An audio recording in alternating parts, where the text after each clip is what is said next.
नमस्कार मेरे प्यारे श्रोताओं, आज मैं आपके लिए एक अनोखी कहानी लेकर आई हूँ जो आपके दिल को छू जाएगी। तो बिना देर किए चलिए कहानी शुरू करते हैं।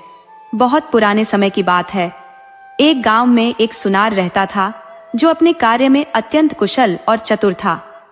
सुनार का व्यापार अत्यधिक अच्छा चल रहा था और उसने काफी धन संग्रह कर लिया था। सुनार ने एक बहुत ही सुंदर और सुशील स्त्री से विवाह किया जिसका नाम था प्रेमलता। सुनार के पड़ोस में एक आदमी रहता था जो अत्यंत चालाक और चतुर था। उसके पास धन दौलत की कोई कमी नहीं थी, लेकिन वह व्यक्ति दिन रात बुरे कामों में लिप्त रहता था। एक दिन उसने सुनार की पत्नी प्रेमलता को देख लिया और उसकी सुंदरता से मोहित हो गया। अब वह हर दिन यही सोचने लगा कि किस प्रकार से वह प्रेमलता को हासिल कर सके। प्रेमलता बहुत ही नेक और चतुर महिला थी और उसने उस आदमी से खुद को दूर रखा, लेकिन वह आदमी इतना चालाक था कि हर समय प्रेमलता पर नजर रखता था। दिन रात इसी प्रयास में लगा रहता कि किसी तरह वह प्रेमलता को अपने वश में कर ले, पर उसकी कोई भी चाल सफल नहीं हो पा रही थी। जब उसने देखा कि उसकी सभी कोशिशें नाकाम हो रही है, तो उसने एक नई चाल चली। उसने प्रेमलता के पति यानी सुनार से दोस्ती बढ़ाना शुरू कर दी। धीरे धीरे वह समय भी आ गया जब सुनार उसे अपना सबसे अच्छा दोस्त मानने लगा। सुनार अपनी हर बात उस चालाक आदमी को बताने लगा और बिना उसकी सलाह के कोई काम नहीं करता था। एक दिन सुनार ने अपने चालाक दोस्त, जिसका नाम सज्जन था, से कहा, दोस्त, पिछले कुछ दिनों से मेरी आंखों की रोशनी धुंधली पड़ रही है। मुझे यह डर है कि मैं कुछ ही दिनों में पूरी तरह अंधा हो जाऊंगा। मेरी पत्नी जवान है और इस घर में मेरे अलावा कोई और मर्द नहीं है जो मेरी धन दौलत को संभाल सके। मुझे यह भी डर है कि कहीं मेरी पत्नी ही मुझे धोखा न दे दे या कोई नौकर मेरे माल को न चुरा ले। इसलिए मैं चाहता हूँ कि पहले से ही अपनी धन दौलत का कुछ इंतजाम कर दूं, जिससे कि मेरी सारी संपत्ति सुरक्षित रहे और मेरे बुढ़ापे में मेरे काम आए। चालाक दोस्त सज्जन ने कहा, मेरा भी यही विचार है, लेकिन मैं इसे कहने से डर रहा था कि कहीं तुम कुछ गलत न समझो। मेरी सलाह है कि तुम अपने पास कुछ जरूरी सामान और थोड़ी बहुत नकदी रख लो। बाकी की सारी संपत्ति तुम उस व्यक्ति के पास छोड़ दो जिस पर तुम सबसे ज्यादा भरोसा करते हो और जिसे अपना शुभ चिंतक मानते हो। सुनार ने कहा, मेरे पास 5000 अशर्फिया है और मेरे प्रिय मित्र, इस संसार में मुझे तुमसे अधिक किसी और पर विश्वास नहीं है। मुझे तुम पर पूर्ण विश्वास है, इसलिए मैं तुमसे विनम्र निवेदन करता हूँ कि मेरी समस्त धनराशि तुम अपने पास सुरक्षित रखो। जब मेरी धनराशि तुम्हारे पास रहेगी तो मुझे इस बात का सुकून रहेगा कि तुम मेरे निकट ही रहते हो। अगर मुझे कभी भी धन की आवश्यकता होगी तो मैं तुरंत तुम्हारे पास आकर उसे प्राप्त कर लूंगा। सज्जन ने उत्तर दिया, भाई, तुमने मुझ पर इतना विश्वास किया, इसके लिए मैं तुम्हारा आभारी हूँ। बेचारा सुनार अपने कपटी मित्र की बातों में आ गया। उसने 5000 अशर्फिया सज्जन के हवाले कर दी। ये कार्य उसने इस प्रकार किया कि किसी तीसरे व्यक्ति को इसका कोई आभास नहीं हुआ। जब इस बात को काफी समय बीत गया और सुनार की दोनों आंखों की दृष्टि समाप्त हो गई, तब उसने एक दिन अपनी पत्नी से कहा, मेरे पास अब संचित धन समाप्त हो गया है। अब हमें खर्च के लिए कुछ धनराशि की आवश्यकता है। तुम मेरे मित्र सज्जन के पास जाओ और उससे कहना कि मैंने जो धनराशि उसके पास अमानत के रूप में रखवाई थी, उसमें से 500 अशर्फिया दे दे, जिनकी हमें बहुत आवश्यकता है। प्रेमलता अपने पति के कहने पर उस कपटी मित्र सज्जन के घर पहुंची और उसे अपने पति का संदेशा दिया। सज्जन ने प्रेमलता की बहुत ही आवभगत की और उसे बैठाया। सज्जन ने कहा, अशर्फिया क्या, मैं तो तुम्हारे लिए अपनी जान भी दे सकता हूँ। तुमसे अधिक सुंदर और आकर्षक स्त्री मैंने इस संसार में नहीं देखी। प्रेमलता, मैं तो तुम्हारे प्रेम में पागल हुआ जा रहा हूँ, लेकिन तुमने कभी मेरी ओर दृष्टि भी नहीं डाली। तुम्हारा पति अब अंधा और बीमार हो चुका है, वह तुम्हारे योग्य नहीं है। तुम उसे छोड़कर मेरे पास आ जाओ, मैं तुम्हें संसार की सारी खुशियां दूंगा। इन बातों को सुनकर सुनार की पत्नी को अत्यधिक क्रोध आ गया। वह क्रोध में बोली, तुम बहुत ही बेशर्म और नीच किस्म के व्यक्ति हो। तुम्हें शर्म नहीं आती एक पराई स्त्री पर बुरी दृष्टि डालते हुए? क्या तुम्हें ईश्वर का जरा भी भय नहीं है? प्रेमलता वहां से जाने लगी तो सज्जन ने कहा, अरे मूर्ख स्त्री, जहां जाना है चली जा, दोबारा मुझे अपनी सूरत मत दिखाना। मैं नहीं जानता कि तुम्हारा पति कौन है, और कौन सी चीज उसने मेरे पास अमानत रखवाई है। वह तो एक कंजूस और गरीब व्यक्ति है, उसके पास 5,000 अशर्फियां कहाँ से आएंगी जो वह मेरे पास रखवा जाए। बेचारी स्त्री निराश और हताश होकर अपने घर लौट आई। उसने अपने पति से कहा, तुम्हारे मित्र ने साफ इनकार कर दिया। वह कहता है कि वह तुम्हें नहीं जानता और उसने किसी ने भी उसके पास 5,000 अशर्फियां नहीं रखवाई। सुनार यह सुनकर अत्यंत दुखी हो गया। वह पहले ही अंधा हो चुका था और बीमारी के कारण उसके शरीर में इतनी शक्ति भी नहीं थी कि वह खुद उठकर अपने कपटी मित्र के पास जा सके। उसने अपनी पत्नी से कहा, अच्छा, तुम ऐसा करो कि गांव का मुखिया भी मेरा मित्र है, तुम उसके पास जाओ और मेरे मक्कार मित्र की सारी बात उसे बता दो। मुझे विश्वास है कि वह अवश्य हमारी सहायता करेगा और हमारी अशर्फिया उस कपटी सज्जन से वापस दिलवा देगा। प्रेमलता अपने पति की बात मानकर मुखिया के घर पहुंची और उसे सारी बात बता दी। मुखिया ने जब इतनी सुंदर स्त्री को देखा तो वह तुरंत उस पर मोहित हो गया और कहने लगा, मैं अपने सारे काम छोड़कर अभी उस व्यक्ति से तुम्हारी सारी रकम दिलवा दूंगा। बस मैं तुमसे इतना पूछना चाहता हूँ कि तुम्हारा पति अंधा और बीमार है, तो फिर तुम उसके पास क्यों रहती हो? मेरी बात मान लो और मेरे पास आ जाओ। मैं तुम्हें 5,000 अशर्फियां भी दिलवा दूंगा और तुम्हें किसी भी चीज की कोई कमी नहीं होने दूंगा। यह सुनकर सुनार की पत्नी को फिर से क्रोध आ गया और वह कहने लगी, तुम्हें इस बात से क्या मतलब कि मेरा पति अंधा है? मैं जिस कार्य के लिए तुम्हारे पास आई हूँ तुम्हें वही करना चाहिए। लोगों ने तुम्हें मुखिया इस बात के लिए नहीं बनाया कि तुम दूसरी स्त्रियों पर बुरी नजर रखो। मुखिया ने जब प्रेमलता का यह जवाब सुना तो वह भी क्रोध में आ गया और कहने लगा, अरे स्त्री, तेरा पति कौन सा धन्ना सेठ है जो उसके पास 5,000 अशर्फियां किसी के पास अमानत रखने के लिए होंगी? तू अभी इसी वक्त मेरे घर से निकल जा और फिर दोबारा इधर का रुख मत करना। बेचारी प्रेमलता सिर झुकाए, आंखों में आंसू लिए वापस अपने घर आ गई। उसने अपने पति से कहा, गांव का मुखिया हमारी कोई मदद नहीं करेगा।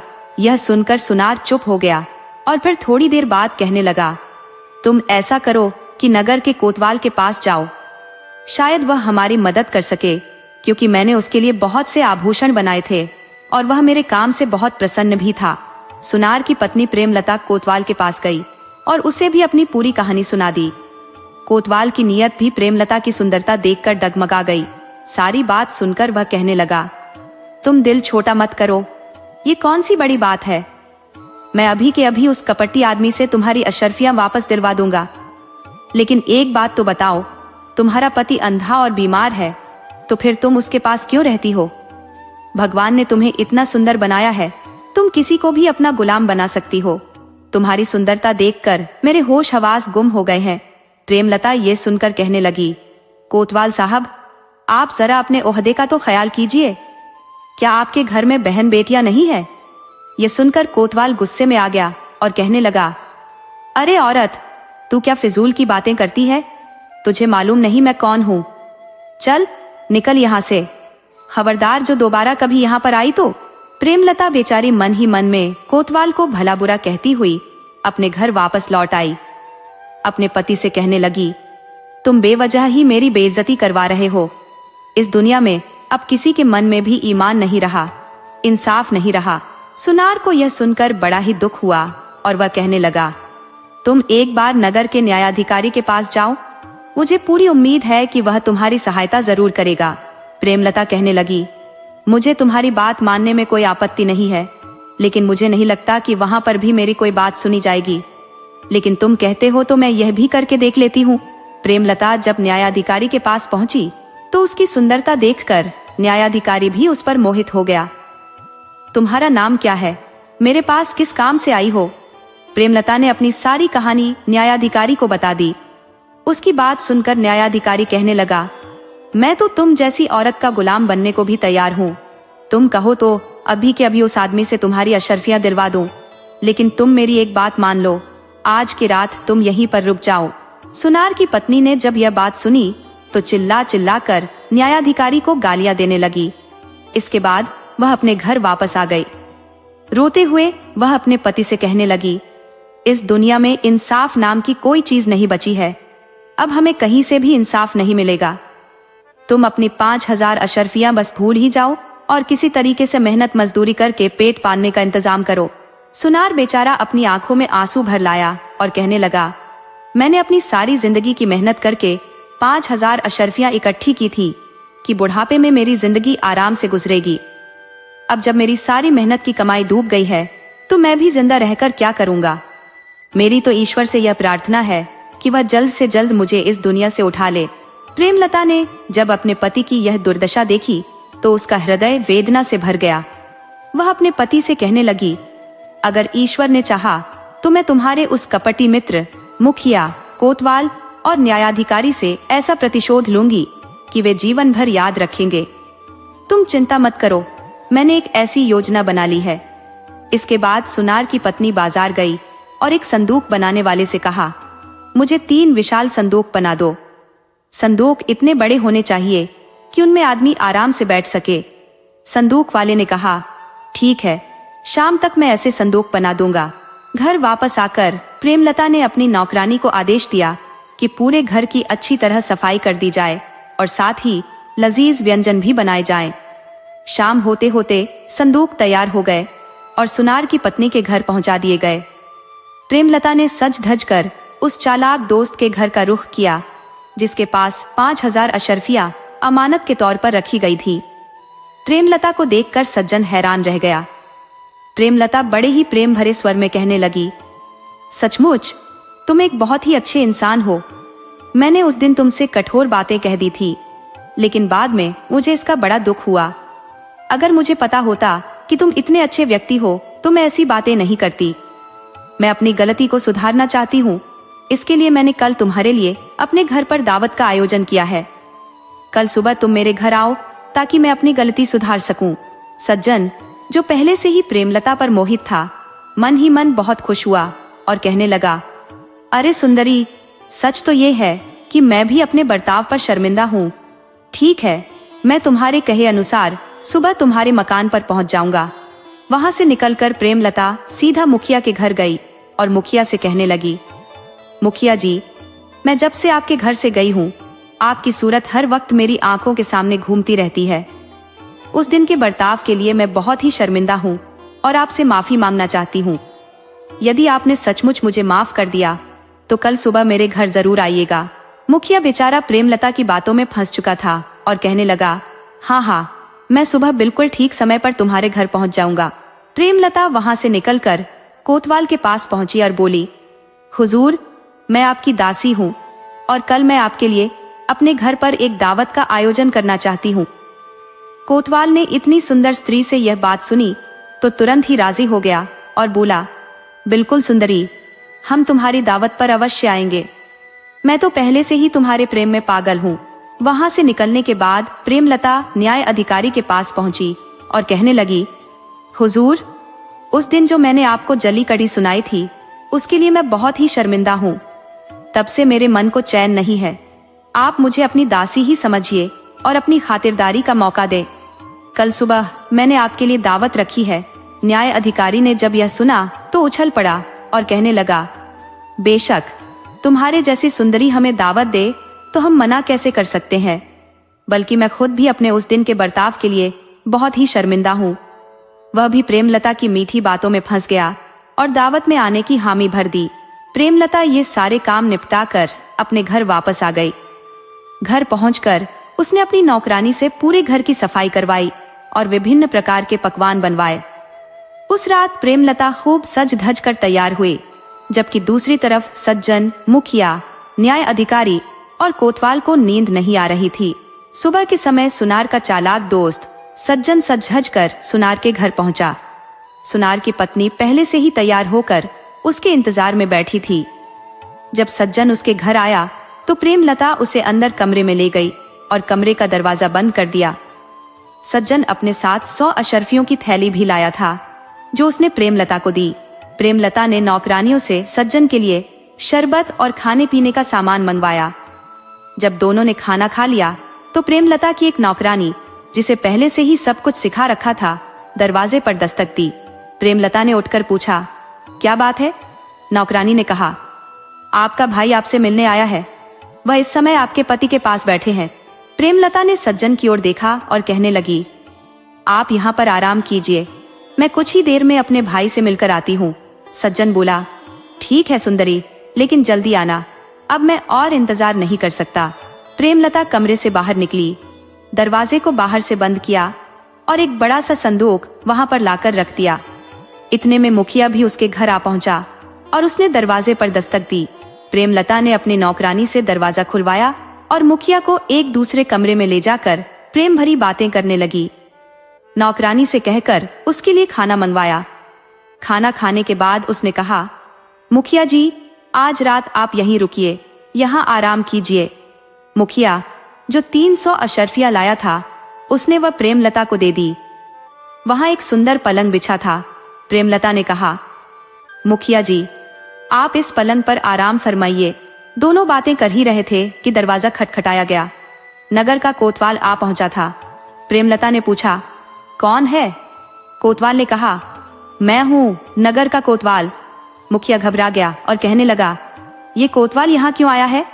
प्रेमलता ने कहा, मुखिया जी, कोतवाल मेरे पति का दोस्त है, उनका हालचाल पूछने आया होगा।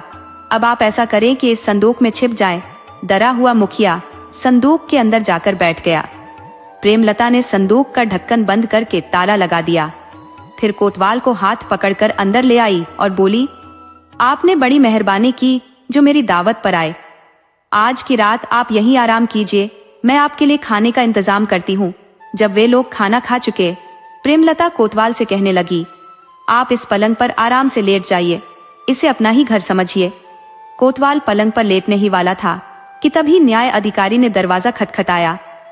प्रेमलता ने पूछा, कौन है? न्याय अधिकारी ने कहा, मैं हूँ, शहर का न्याय अधिकारी। कोतवाल न्याय अधिकारी का नाम सुनकर घबरा गया और कहने लगा, अरे, इस वक्त यह यहाँ क्यों आया है? अब तो मैं मर गया। जल्दी से कोई उपाय बताओ कि मुझे न्याय अधिकारी देख न ले, वरना मेरी सारी इज्जत मिट्टी में मिल जाएगी। प्रेमलता ने कहा, आप चिंता न करें, इस संदूक में बैठ जाइए, मैं इन्हें कुछ ही देर में यहाँ से चलता कर दूंगी। कोतवाल ने पूछा, कहीं तुमने तो न्याय अधिकारी को मेरे यहाँ आने की खबर नहीं दी? प्रेमलता बोली, नहीं हुजूर, बिल्कुल नहीं, ये तो मेरे पति के दोस्त है, उनकी बीमारी का हाल सुनकर आए होंगे, कुछ ही देर में ये वापस चले जाएंगे। प्रेमलता ने कोतवाल को संदूक में बंद कर दिया और ऊपर से ताला लगा दिया।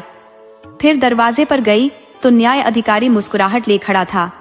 प्रेमलता बोली, अरे हुजूर, मैं तो आपका ही इंतजार कर रही थी, आपने आने में बहुत देर कर दी। प्रेमलता न्याय अधिकारी को कमरे में ले आई और उसके लिए स्वादिष्ट भोजन मंगवाया। उसकी शानदार खातिरदारी करते हुए प्रेमलता ने न्याय अधिकारी को भी मुखिया और कोतवाल की तरह ही भोजन कराया और अपनी मोहक बातों में उलझा लिया। न्याय अधिकारी, जो अपने साथ 500 अशर्फियां लाया था, वो प्रेमलता को दे दी।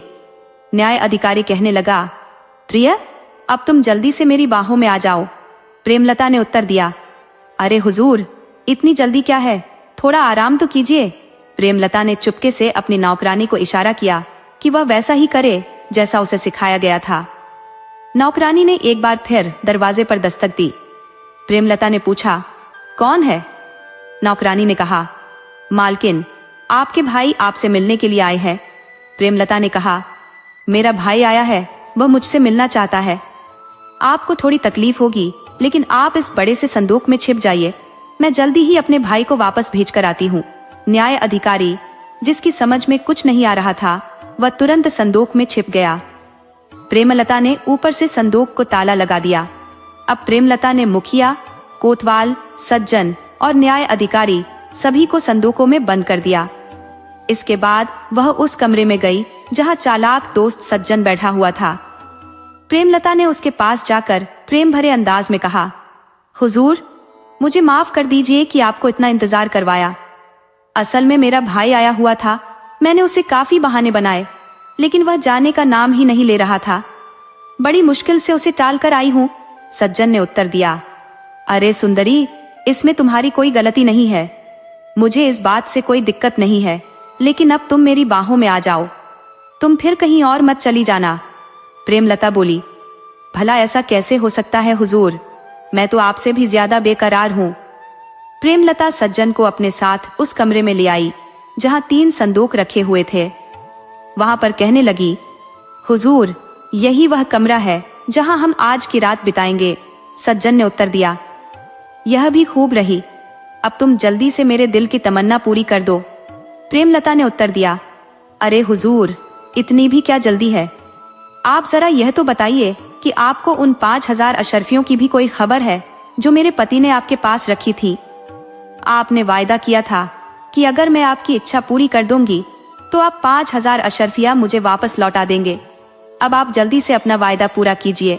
सज्जन ने कहा, अरे मैं कौन सा अपने वादे से मुकर रहा हूँ? वह 5000 अशरफिया तो तुम्हारी अमानत है, मैं उन्हें तुम्हारे हवाले कर दूंगा, बल्कि 5000 अशरफिया अलग से मैं तुम्हें तोहफे के रूप में दूंगा। प्रेमलता ने कहा, हुजूर, मैं तो एक नादान और नासमझ औरत हूँ, लेकिन इतना तो मुझे भी समझ आता है कि जब आपकी इच्छा पूरी हो जाएगी तो आप अपने वायदे से मुकर भी सकते हैं। इसीलिए मेरी गुजारिश है कि आप पहले 5000 अशरफिया मंगवाकर यहाँ रख लीजिए। सज्जन ने जवाब दिया, तुम्हें मुझ पर विश्वास नहीं? मैं यहाँ से जाने के बाद तुम्हारी 5000 अशरफिया वापस कर दूंगा। प्रेमलता ने सहमति जताई। ठीक है हुजूर, मैं आपकी बात मान लेती हूँ, लेकिन आपको इसी समय मानना पड़ेगा कि मेरी 5000 अशरफिया आपके पास अमानत के तौर पर रखी है और आपको उन्हें वापस करने में कोई ऐतराज नहीं होगा। ये मकान, ये पलंग, ये संदूक इस बात के गवाह होंगे। सज्जन ने तुरंत कहा, हाँ, मैं यह बात कबूल करता हूँ कि तुम्हारी 5000 अशरफिया मेरे पास अमानत के तौर पर रखी हुई है और मैं उन्हें वापस करने को तैयार हूँ। इसके बाद प्रेमलता कमरे से बाहर आ गई और जोर जोर से चिल्लाना शुरू कर दिया, मेरे घर में चोर घुस आया है। घर की नौकरानियों ने भी अपनी मालकिन का साथ देते हुए खूब हल्ला मचाया। तभी पड़ोस के लोग इकट्ठा हो गए।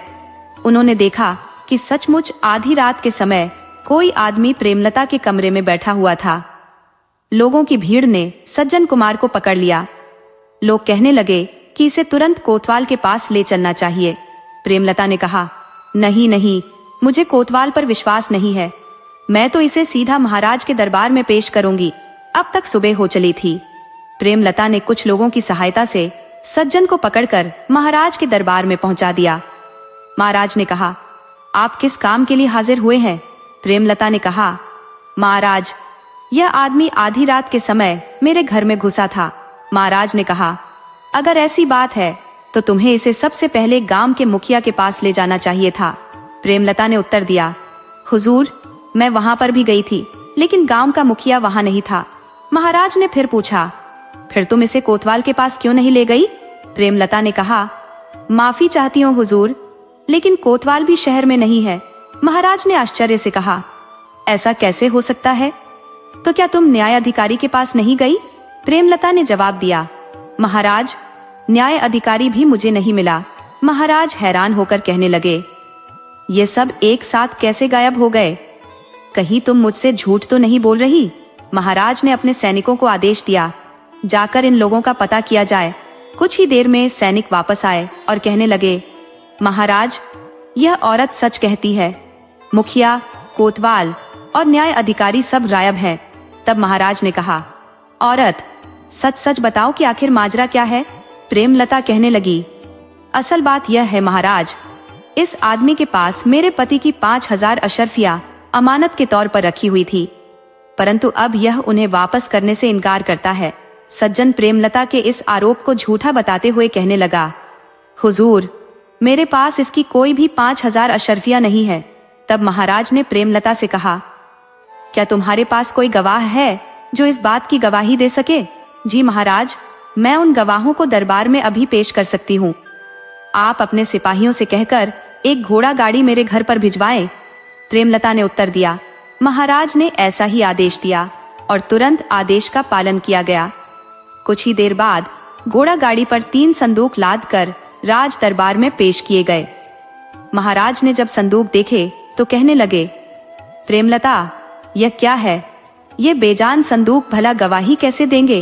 प्रेमलता ने उत्तर दिया, महाराज, बिल्कुल ये संदूक गवाही देंगे, आप चिंता मत कीजिए। तब प्रेमलता ने संदूकों की ओर मुंह करके चिल्लाते हुए कहा, क्यों रे संदूक, क्या तुमने नहीं सुना जब इस आदमी ने कहा था कि इसने मेरे पति की 5000 अशरफियां अपने पास रखी है, परंतु संदूकों में से कोई आवाज नहीं आई।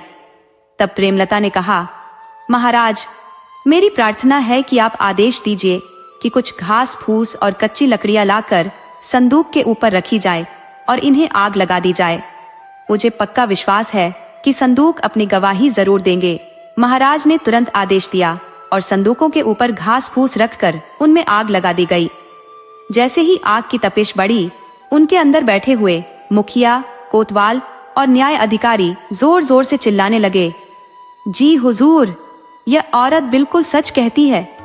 इस आदमी ने हमारे सामने ही कबूल किया था कि इसने सुनार की 5000 अशर्फियां अपने पास अमानत के तौर पर रखी हैं। महाराज संदूक के अंदर से आने वाली आवाजों को सुनकर बड़े ही हैरान हुए। तुरंत संदूकों को खोल दिया गया। संदूकों के अंदर से मुखिया, कोतवाल और न्याय अधिकारी निकले, जिनके सिर शर्म से झुके हुए थे। तब महाराज के पूछने पर प्रेमलता ने सारा किस्सा महाराज को सुना दिया। जब महाराज को यह पता चला कि कोतवाल, न्याय अधिकारी और मुखिया प्रेमलता को इंसाफ देने की बजाय उसकी मजबूरी का फायदा उठाना चाहते थे, तो वे क्रोध से आग बबूला हो गए। उन्होंने तुरंत उन सभी को गिरफ्तार करके कारागार में डालने का आदेश दिया। साथ ही साथ सुनार के मक्कार दोस्त सज्जन को भी कारागार में डाला गया। उसकी संपत्ति जब्त करके उसमें से 5000 अशर्फियां सुनार को वापस लौटा दी गई। और इस तरह से प्रेमलता ने अपनी चतुराई और समझदारी से अपने पति की 5000 अशर्फियां वापस पाई और भ्रष्ट राज कर्मचारियों को उनके किए की सजा भी दिलवा दी।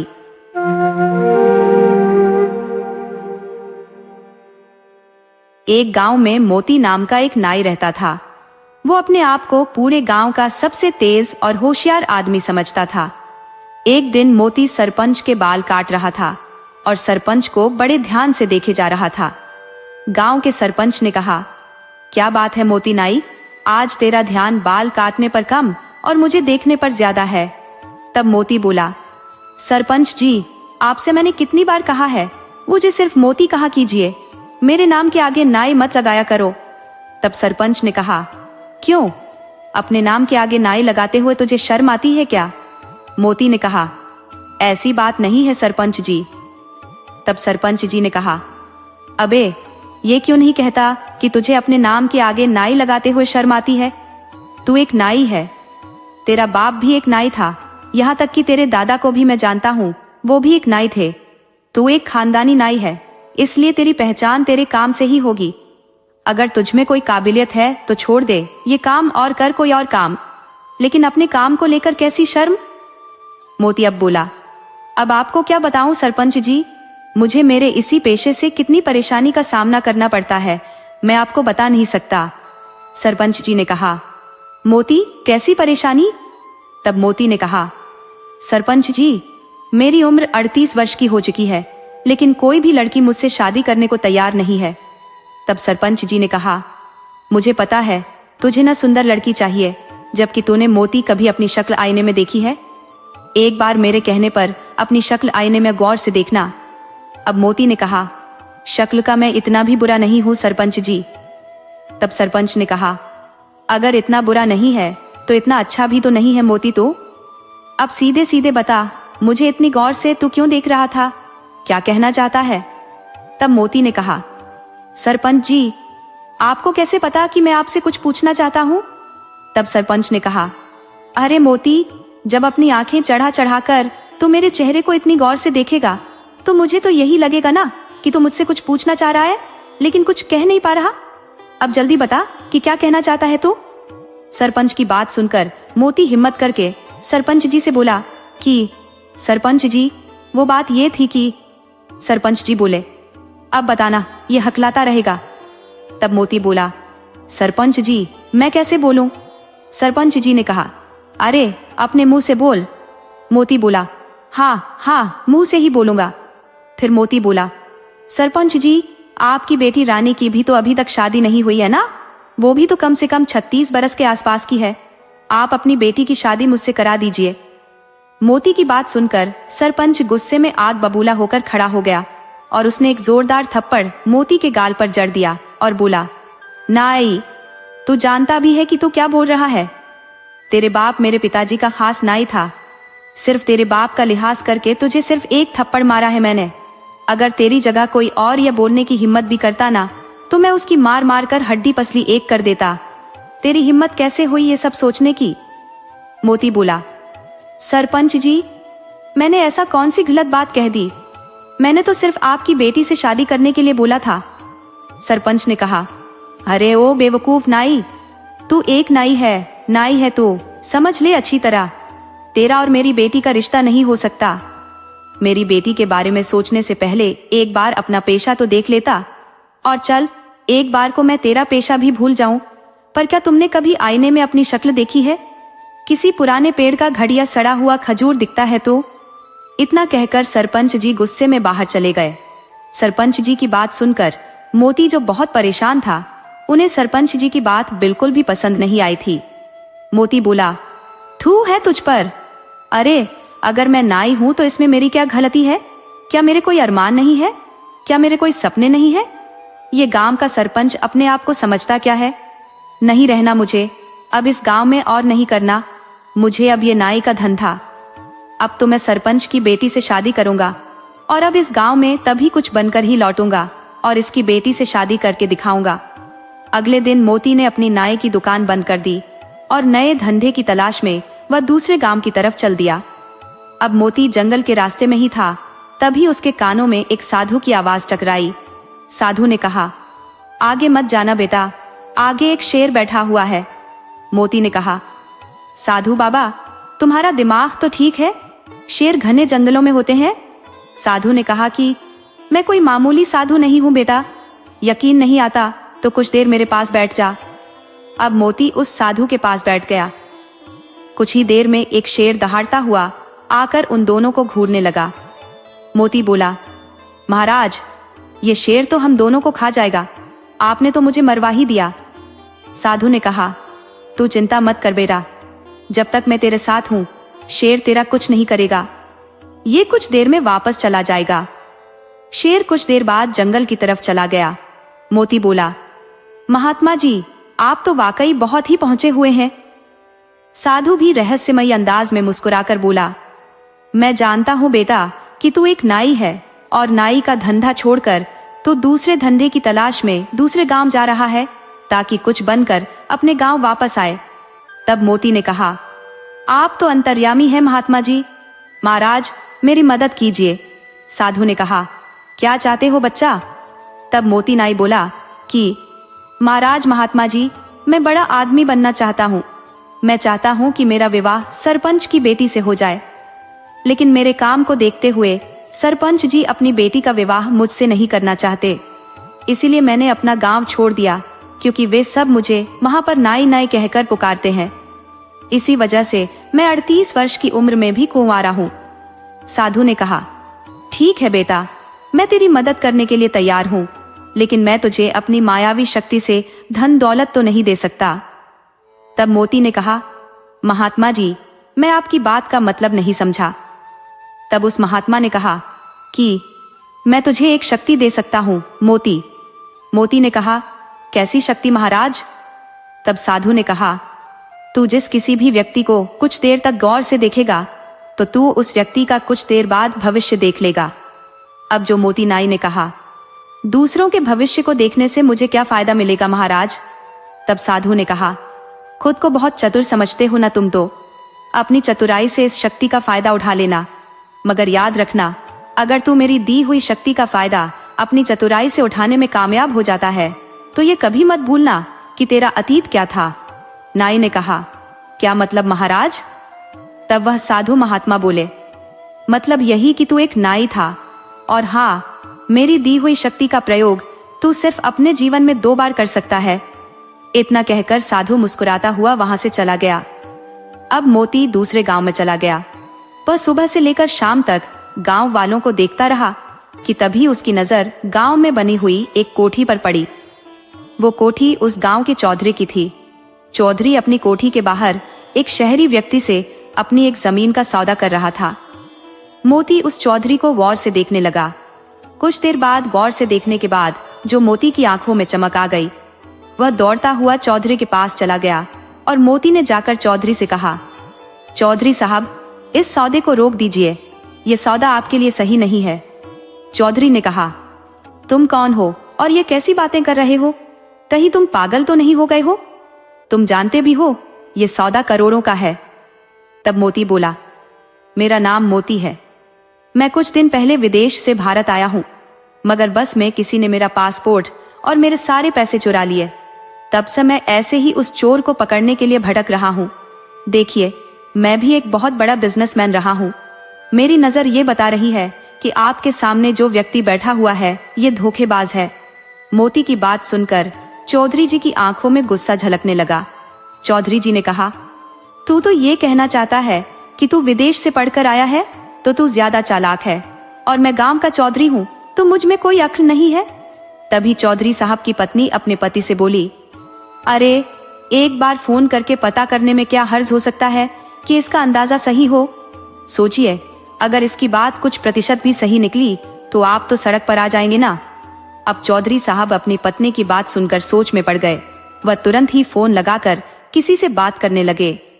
अचानक चौधरी साहब के चेहरे पर गुस्सा छलकने लगा था और जो व्यक्ति चौधरी के सामने बैठा हुआ था वह वहां से भागने लगा। चौधरी साहब ने कहा, पकड़ो इसे, ये फ्रॉड है। मोती ने उस व्यक्ति को तुरंत पकड़ लिया और चौधरी साहब ने उस व्यक्ति को पकड़कर पुलिस के हवाले कर दिया। चौधरी साहब नहीं जानते थे कि मोती ने उसका भविष्य देख लिया था कि भागने वाला व्यक्ति भविष्य में चौधरी साहब के साथ धोखा करने वाला था। चौधरी साहब ने मोती से कहा, बहुत बहुत शुक्रिया आपका, आज आपकी वजह से मैं बर्बाद होने से बच गया। वैसे आप कहाँ ठहरे हो? मोती ने कहा, बस ऐसे ही घूम फिर रहा हूं। चौधरी ने कहा, आज से तुम मेरे घर पर रहोगे और मेरे कारोबार में हाथ बटाओगे। मुझे तुम्हारे जैसे ईमानदार और अच्छे व्यापारी की सख्त जरूरत है। अब मोती उस दिन से चौधरी के घर पर ही रहने लगा। चौधरी की बेटी का नाम रीता था।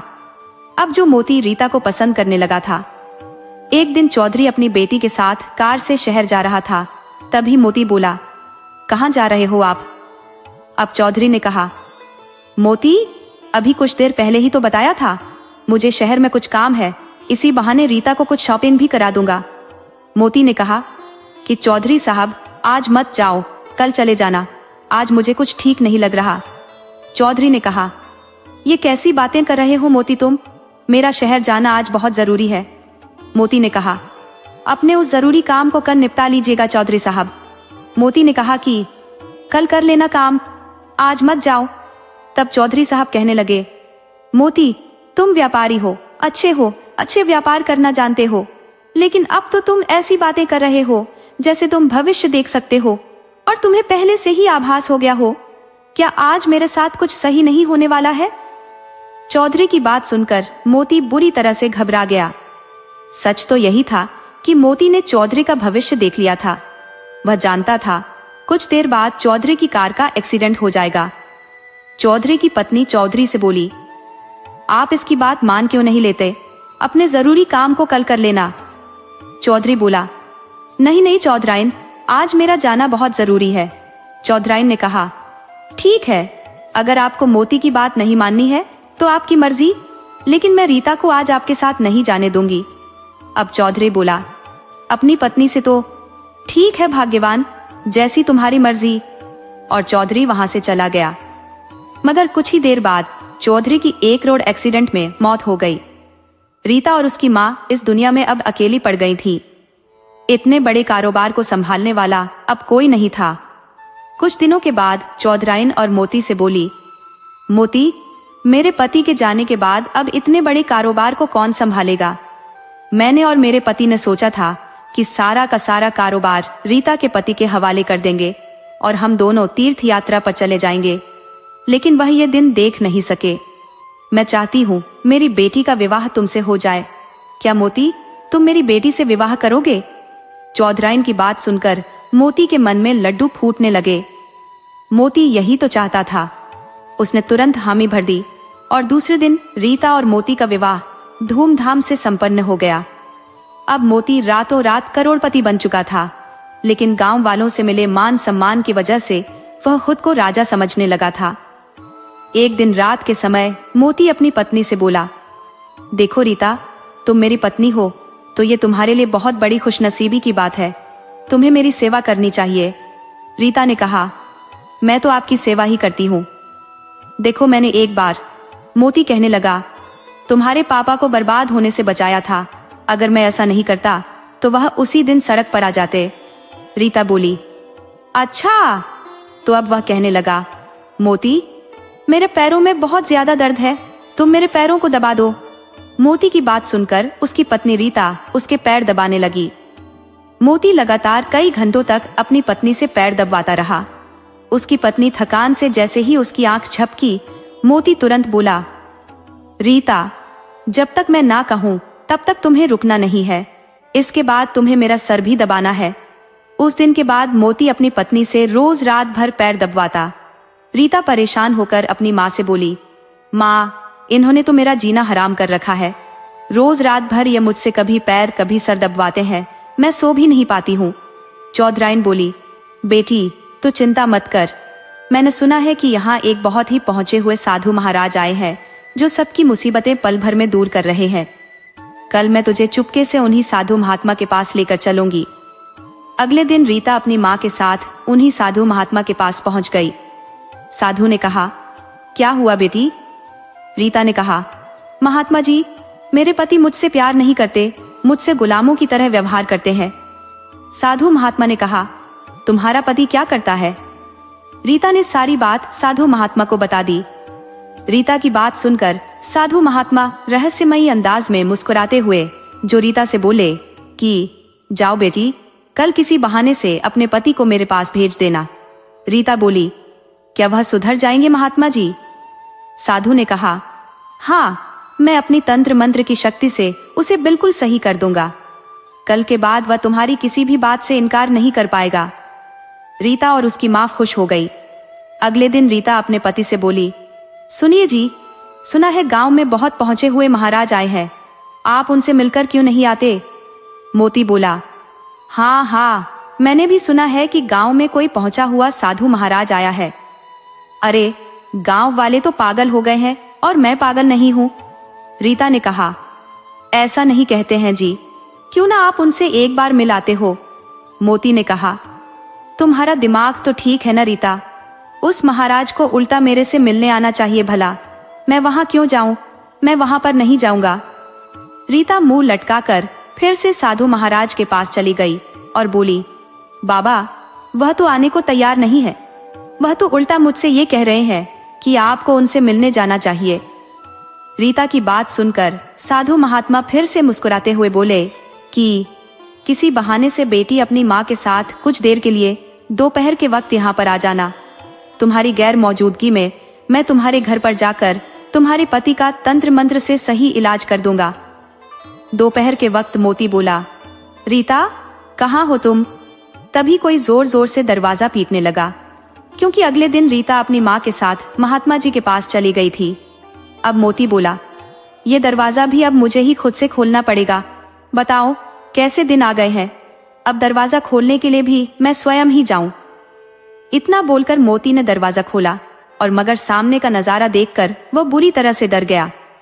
उसके सामने उसके पुराने गांव का सरपंच खड़ा था, जो तुरंत अंदर आ गया।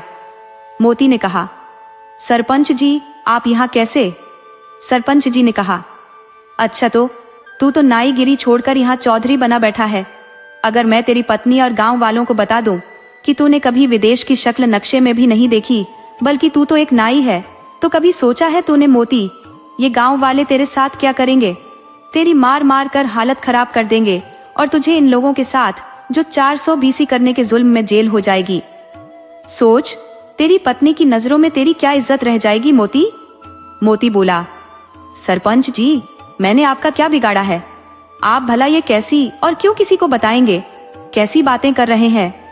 सरपंच ने कहा, तेरी पत्नी रीता मेरी दूर की रिश्तेदार है। मोती ने कहा, क्या? सरपंच जी ने कहा, और सुन नाई, तेरी पत्नी को मैंने सब बता दिया है। वह बेचारी तेरे आतंक से बेहद परेशान हो चुकी थी, मुझसे अब उसका दुख देखा नहीं गया।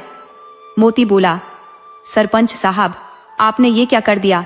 वह गांव में अब सबको बता देगी, मैं तो बर्बाद हो जाऊंगा।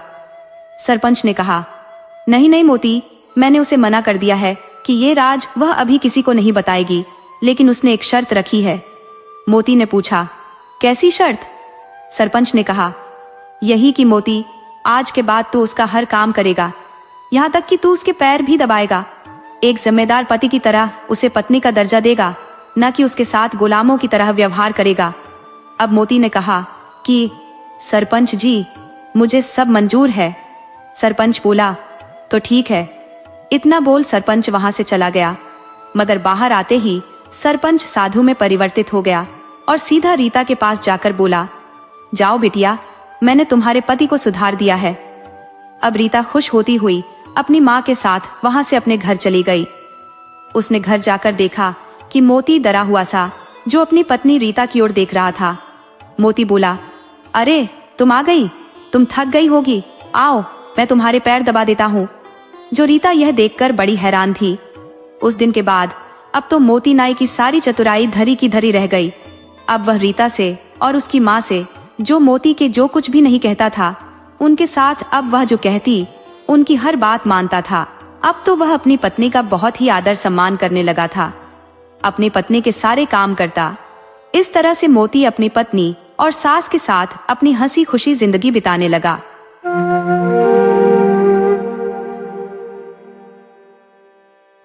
बहुत पुरानी बात है। एक छोटे से गांव में राधा और मुरली अपने बेटे के साथ रहते थे। मुरली एक कुम्हार था और उसका एक 12 साल का बेटा था मोहन, जो बड़ा ही होशियार था। मुरली और राधा अपने बेटे के साथ बहुत खुशी से जिंदगी गुजार रहे थे। मुरली मिट्टी के बर्तन बनाता था और राधा उसके काम में हाथ बटाती थी। एक दिन उसी शहर के सबसे बड़े सेठ जी अपनी सवारी से उस कुम्हार के घर आए। मुरली और उसकी बिरादरी के लोगों ने जब सेठ जी को देखा तो सभी ने उन्हें नमस्ते करके उनका स्वागत किया। थोड़ी देर में पानी पीने के बाद सेठ जी ने कहा, आज मैं बहुत खुश हूँ क्योंकि मेरी पत्नी ने शादी के 20 साल बाद एक बेटे को जन्म दिया है। इसलिए मैं कुछ ऐसा काम करना चाहता हूँ जिससे लोगों की मदद हो सके। सभी लोगों ने कहा, सेठ जी, यह तो बहुत अच्छी बात है।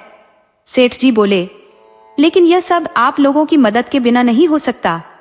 ये बात सुनकर कुम्हार बिरादरी के जितने भी लोग वहां बैठे थे, सभी ने कहा, आप बताइए सेठ जी, हमसे जो हो सकेगा हम आपकी मदद करेंगे। सेठ जी ने कहा, इस गांव से 10 किलोमीटर दूर जो रास्ता है उसका इस्तेमाल 30 गांव के लोग आने जाने के लिए करते हैं। उस रास्ते पर कोई भी ऐसी जगह नहीं है जहां यात्री ठहर सके या प्यास लगने पर पानी पी सके। इसलिए मैं चाहता हूँ उसी रास्ते पर एक सराय बनवाऊं जहां लोगों को प्यास लगने पर पानी और भूख लगने पर भोजन मिल सके। अगर रास्ते में रात हो जाए तो रुकने के लिए एक अच्छी जगह मिल सके। सेठ जी की यह बात सुनकर सभी गांव वाले कुम्हारों ने कहा कि सेठ जी, बहुत अच्छा विचार है आपका। भगवान आपका और आपके परिवार का भला करेगा, आपको तो बहुत पुण्य मिलेगा। सेठ जी बोले, मैं सब इंतजाम करवा दूंगा, पर सराय पर रहने के लिए एक आदमी की जरूरत पड़ेगी जो सराय में आने जाने वाले यात्रियों की ठीक से व्यवस्था कर सके, जिसके लिए मेरी समझ में मुरली से भला आदमी नहीं मिलेगा। सेठ जी की बात सुनकर मुरली थोड़ा हिचकिचाते हुए बोला, सेठ जी, मैं एक कुम्हार हूँ और कुम्हार अगर मिट्टी के बर्तन नहीं बनाएगा तो खाएगा क्या? ऊपर से मेरी एक पत्नी और एक बेटा भी है। सेठ जी बोले, मुरली, वहां पर रहने के लिए तुम्हें पगार मिलेगी और राशन भी दूंगा और ऊपर से तुम्हें पुण्य भी तो मिलेगा। इतना बोलकर सेठ जी अपनी सवारी में बैठ गए और जाते हुए उन्होंने मुरली से कहा, अपनी पत्नी से सलाह मशवरा कर लो और कल मुझे बता देना। अगर हाँ कह दोगे तो कल ही मैं सराय की नींव डलवा दूंगा। शाम को मुरली अपनी पत्नी राधा से पूछता है, क्या करना चाहिए राधा? इस पर मुरली की पत्नी राधा कहती है, सेठ जी, लोगों की भलाई के लिए इतना बड़ा काम कर रहे हैं जी, तो क्या हम सिर्फ इतना भी नहीं कर सकते? और फिर हमें तो इस काम के लिए पगार भी मिलेगी। अगले ही दिन मुरली सेठ जी से कह देता है कि वह तैयार है। कुछ दिनों के बाद सराय बनकर तैयार हो जाती है तो मुरली अपनी पत्नी राधा और अपने पुत्र मोहन के साथ सराय में रहने लगता है। सराय बहुत ही सुंदर बनी थी। उसमें यात्रियों के रुकने के लिए अलग 2 कमरे और मुरली और उसके परिवार के लिए अलग एक छोटा सा घर बना हुआ था। सराय के बाहर बहुत ही सुंदर कुआं बना हुआ था जिसमें से ठंडा पानी निकालकर मुरली यात्रियों की प्यास बुझाता।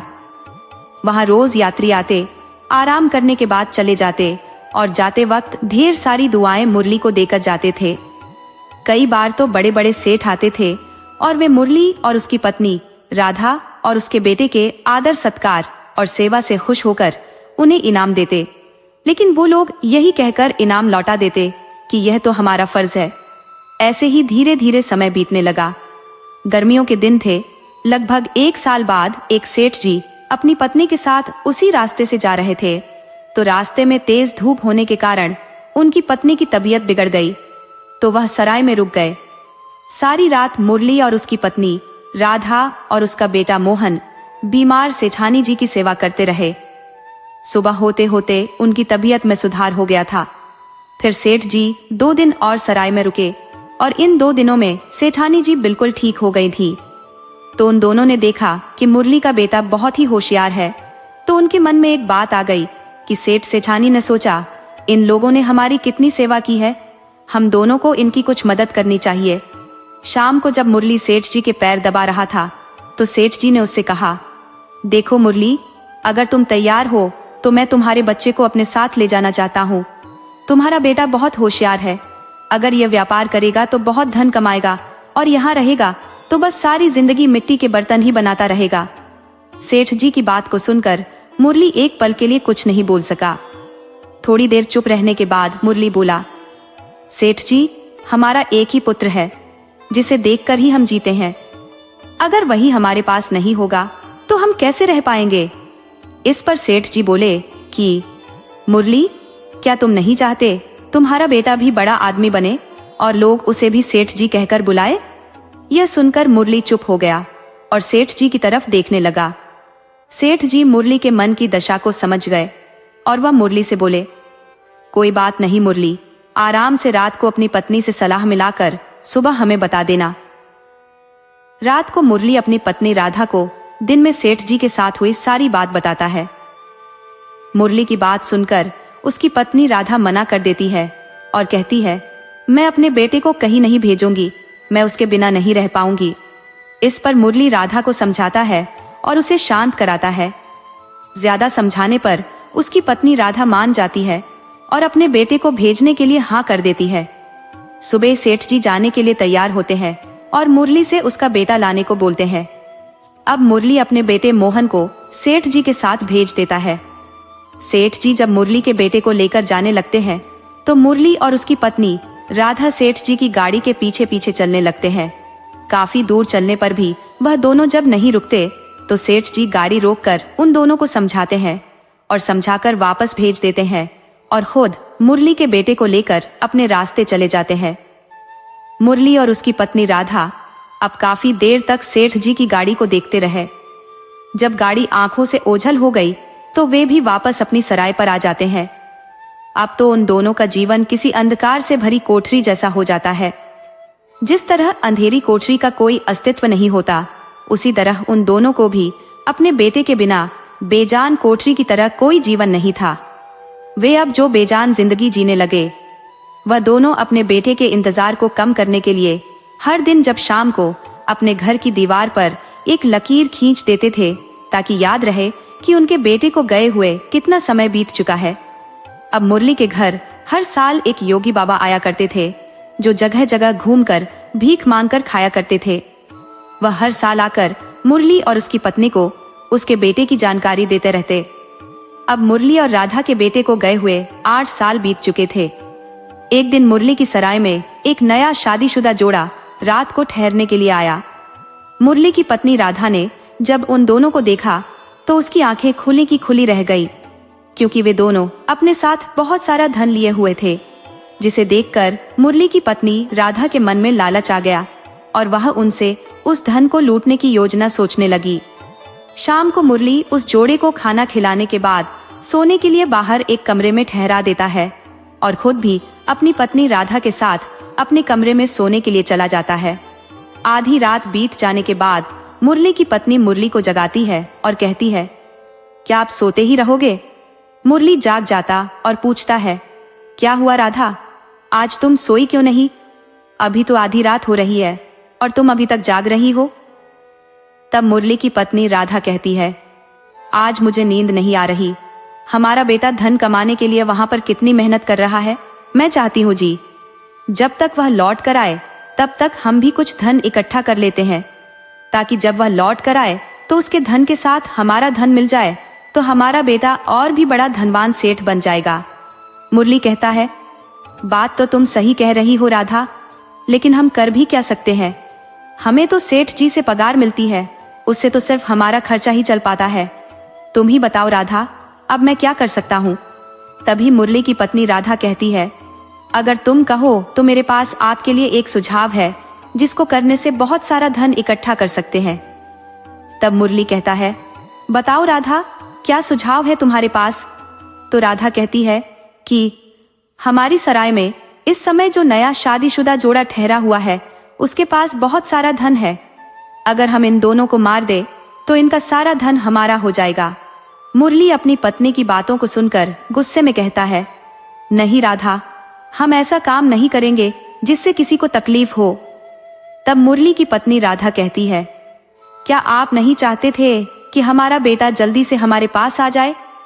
क्या आप नहीं चाहते जी कि जैसे हम लोग दूसरों को सेठ जी, सेठानी जी कहकर बुलाते हैं, वैसे ही दूसरे लोग हमें और हमारे बेटे को सेठ जी कहकर बुलाएं। मुरली कहता, बात तो तुम सही कह रही हो राधा, लेकिन जो करने के लिए तुम कह रही हो, क्या वह पाप नहीं होगा। लोग हम पर भरोसा करके यह रात गुजारने के लिए रुक जाते हैं, उनके साथ विश्वासघात करना क्या यह सही होगा राधा। तब मुरली की पत्नी राधा बोली, सही होगा या गलत होगा इसका तो मुझे नहीं पता, लेकिन मुझे सिर्फ इतना पता है कि अपने पति के भविष्य को अच्छा बनाने के लिए मैं कुछ भी कर सकती हूँ। मुरली अपनी पत्नी को बहुत समझाता है, पर जब राधा जिद पर अड़ी रही, बाद में मुरली उसकी बात भी मान लेता है और वह अपनी पत्नी से पूछता है कि हम इन दोनों की लाश को, इनके वाहन को कहाँ छिपाए। तब राधा उसे बताती है, थोड़ी दूरी पर जो कीचड़ का दलदल है, उसमें हम इन दोनों की लाश और इनके वाहन को छिपा देंगे और इनके धन को एक बोरे में भरकर जो घर के बाहर बने हुए कुएं में छिपा देंगे। अपनी पत्नी राधा की बात सुनकर मुरली उन दोनों को मारने के लिए अपनी कुल्हाड़ी लेकर उनके कमरे के पास पहुंचता है, तो वह धीरे से उस कमरे का दरवाजा खोलने की कोशिश करता है। दरवाजा अंदर से बंद नहीं होने की वजह से दरवाजा आराम से खुल जाता है। दरवाजे के खुलते ही मुरली कुल्हाड़ी के साथ अंदर कमरे में प्रवेश करता है, और जब उसकी नजर उन दोनों पति पत्नी पर पड़ती है, जो कि किसी भी आफत से अनजान बड़े ही आराम से एक दूसरे की बाहों में सो रहे थे।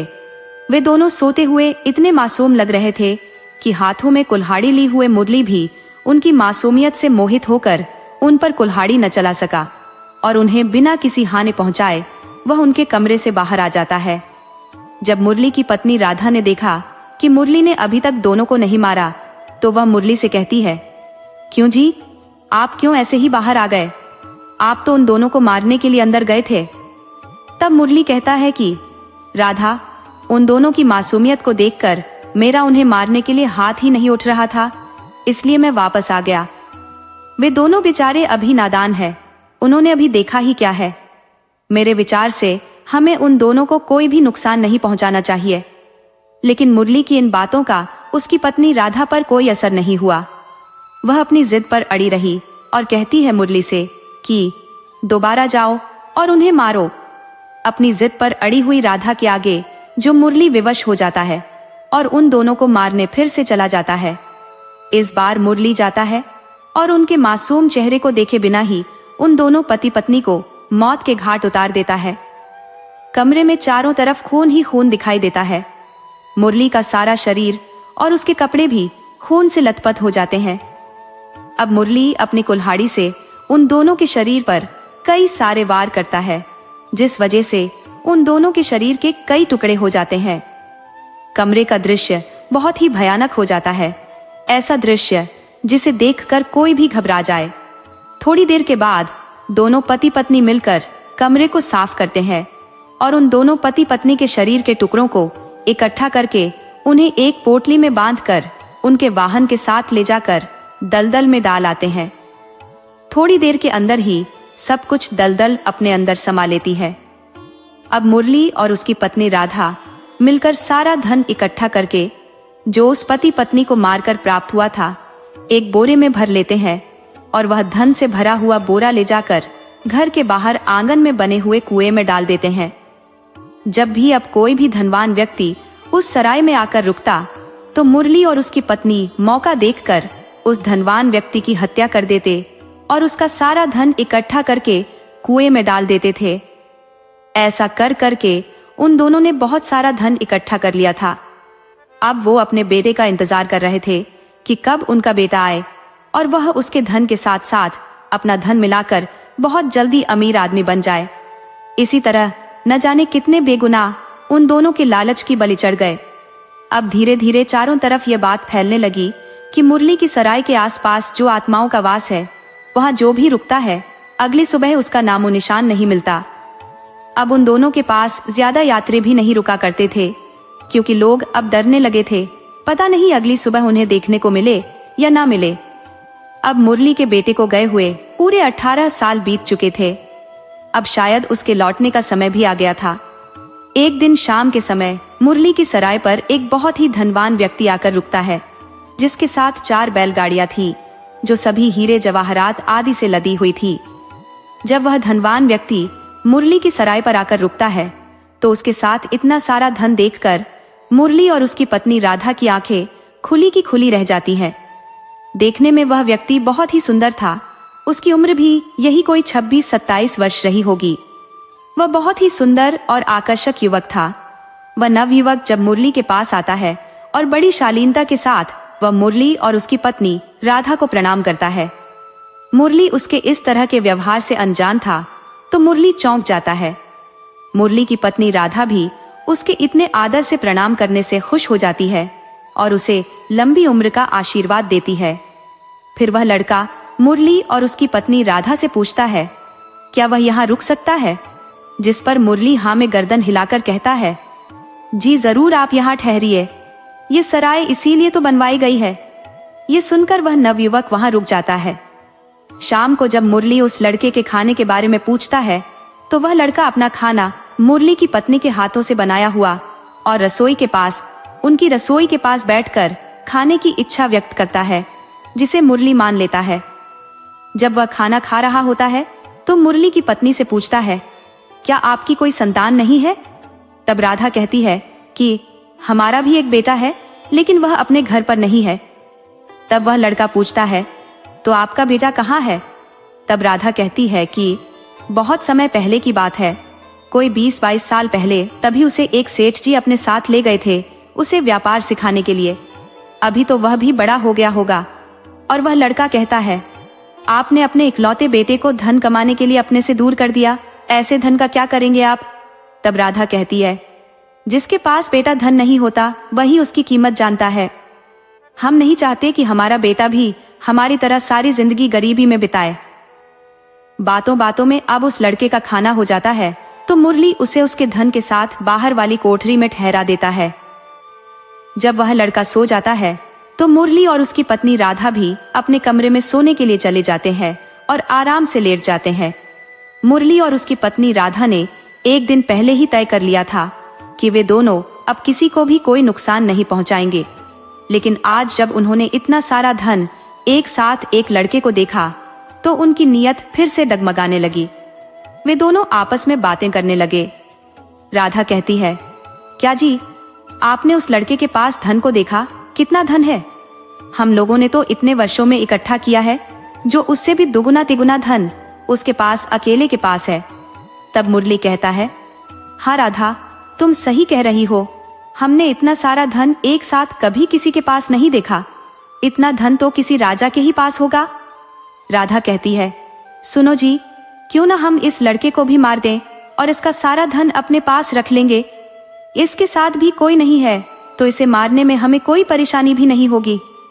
मुरली कहता है, राधा, कल ही तो हमने फैसला लिया था कि आज के बाद हम यह सब नहीं करेंगे, किसी की जान नहीं लेंगे। राधा कहती है, सुनो जी, यह आखिरी होगा, क्योंकि इसके पास जितना धन है, अगर वो हमें मिल जाएगा तो हमारा बेटा को धन कमाने के लिए कभी परदेश नहीं जाना पड़ेगा। जब राधा यह आखिरी कहती है कि यह आखिरी बार है, मेरी बात मान लीजिए। तो मुरली उसकी बात मान जाता है कि देखो राधा, ये आखिरी बार है, और कुल्हाड़ी लेकर अपने कमरे में जाता है, जहाँ फिर वहां से कुल्हाड़ी उठाकर जहाँ वो लड़का सो रहा था वहां जाकर मुरली उस लड़के की हत्या कर देता है।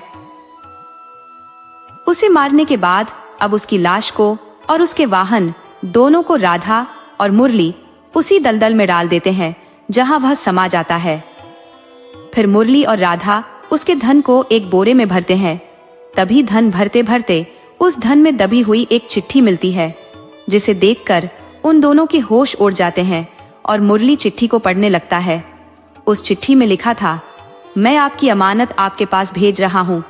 वे दोनों चिट्ठी का मतलब नहीं समझ पाते।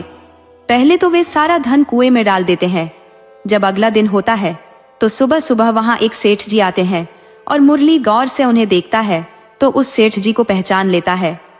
उन्हें पहचानने के बाद मुरली अपनी पत्नी राधा को बुलाता है और कहता है, राधा देखो हमारे यहाँ कौन आया है। फिर वे दोनों पति पत्नी उस सेठ का बहुत ही स्वागत करते हैं, और यह वही सेठ जी थे जो सालों पहले उनके बेटे को अपने साथ लेकर गए थे। फिर सेठ जी कहते हैं कि मुरली, कहाँ है तुम्हारा बेटा मोहन? दिखाई नहीं दे रहा, अभी तक आंख नहीं खुली क्या? यह सुनकर राधा और मुरली बहुत हैरान हो जाते हैं और पूछते हैं, सेठ जी वह तो यहाँ आया ही नहीं। तब सेठ जी बोले, अरे मुरली, तुम मेरे साथ मजाक क्यों कर रहे हो? वह तो यहाँ शाम को ही आ गया था। रास्ते में पिछले गांव में उसने मुझे ठहरा दिया था और वह सीधा यहाँ चला आया था। मैंने तो मोहन को बहुत रोका था, पर वह माना नहीं। कह रहा था कि अब वह अपनी माँ के हाथ से ही भोजन करेगा और सारी रात वह अपना परिचय नहीं देगा। देखेगा कि आप लोग उसे पहचान पाते हैं या नहीं। उसके साथ में हीरे जवाहरात से लदी हुई 4 बैलगाड़ियां थी। कहाँ है वह मुरली? बुलाओ ना जल्दी से मोहन को। मोहन, मोहन, सेठ जी आवाज लगाते हैं। सेठ जी के मुंह से यह सब बातें सुनने के बाद मुरली और राधा दोनों खड़े के खड़े रह जाते हैं। अब मुरली और राधा की आंखों से आंसुओं की धारा बहने लगती है, लेकिन मुंह से कोई शब्द नहीं निकल रहा। अब सेठ जी उन दोनों की ऐसी स्थिति देखकर किसी अनहोनी की आशंका से भयभीत हो जाते हैं और बार बार उन दोनों से पूछते हैं, क्या बात है मुरली? मुझे बताओ तो सही, क्या हुआ है? बताओ ना मुरली। लेकिन सेठ जी के बार बार पूछने पर भी मुरली और राधा के मुंह से कोई शब्द नहीं निकल रहा था। फिर मुरली हाथ में कुल्हाड़ी लेकर कमरे की तरफ चल देता है और उसके पीछे पीछे उसकी पत्नी राधा भी चल देती है। कमरे में जाकर दोनों अंदर से दरवाजे को बंद कर लेते हैं। ये सब देखकर सेठ जी बार बार पूछते हैं कि मुरली, बताओ तो सही, क्या हुआ है? क्या बात है? मोहन कहाँ है? थोड़ी देर बाद जिस कमरे में मुरली और उसकी पत्नी राधा ने खुद को बंद किया था, उसके दरवाजे के नीचे से खून बहकर बाहर आने लगता है। थोड़ी देर के बाद वहां भीड़ इकट्ठी हो जाती है। जब सेठ जी सबको पूरी बात बताते हैं तो लोग समझ जाते हैं कि वहां क्या हुआ है। इसीलिए कहते हैं कि लालच करने पर उसका भयानक फल भोगना पड़ता है, क्योंकि अब लोगों की समझ में आ गया था। अपनी हत्या करने से पहले मुरली ने एक पत्र लिख दिया था सेठ जी के नाम। पत्र में लिखा था, सेठ जी, जिस बेटे को कल आपने हमसे मिलने के लिए भेजा था वह हमारा मोहन था, लेकिन हम लालच में इतने अंधे हो गए थे कि अपने ही खून को पहचान नहीं पाए थे, और हमने लालच में आकर उसके धन को हड़पने के लिए अपने ही पुत्र की जान ले ली। उसे हमने कुल्हाड़ी से काट दिया और दलदल में फेंक दिया। हम कैसे अभागे माँ बाप है जो अपने हाथों से अपने बेटे का हमने कत्ल कर दिया। सेठ जी भी यह पत्र पढ़कर हैरान रह गए थे, लेकिन अब जो मुरली और राधा दोनों के शरीर कटे हुए पड़े थे, क्योंकि उन्होंने कुल्हाड़ी से अपनी गर्दन को अलग कर दिया था। यह देखकर सेठ जी की आंखें नम हो गईं कि देखो, लालच में अंधे होकर मुरली और राधा ने अपना गुनाह कबूल किया था कि इस सराय में उन्होंने कितने लोगों का कत्ल किया था और उनका धन उन्होंने कुएं के अंदर डाल दिया था ताकि उनके बेटे को जीवन में गरीबी सहन नहीं करनी पड़े। लेकिन कुदरत का न्याय देखो, जिस बेटे के लिए उन्होंने धन इकट्ठा किया, औरों की जान ली, वही बेटा और उसके कातिल उसके माँ बाप ही बने। वे लालच में इतने अंधे हो गए थे कि अपने खून को ही नहीं पहचान सके थे।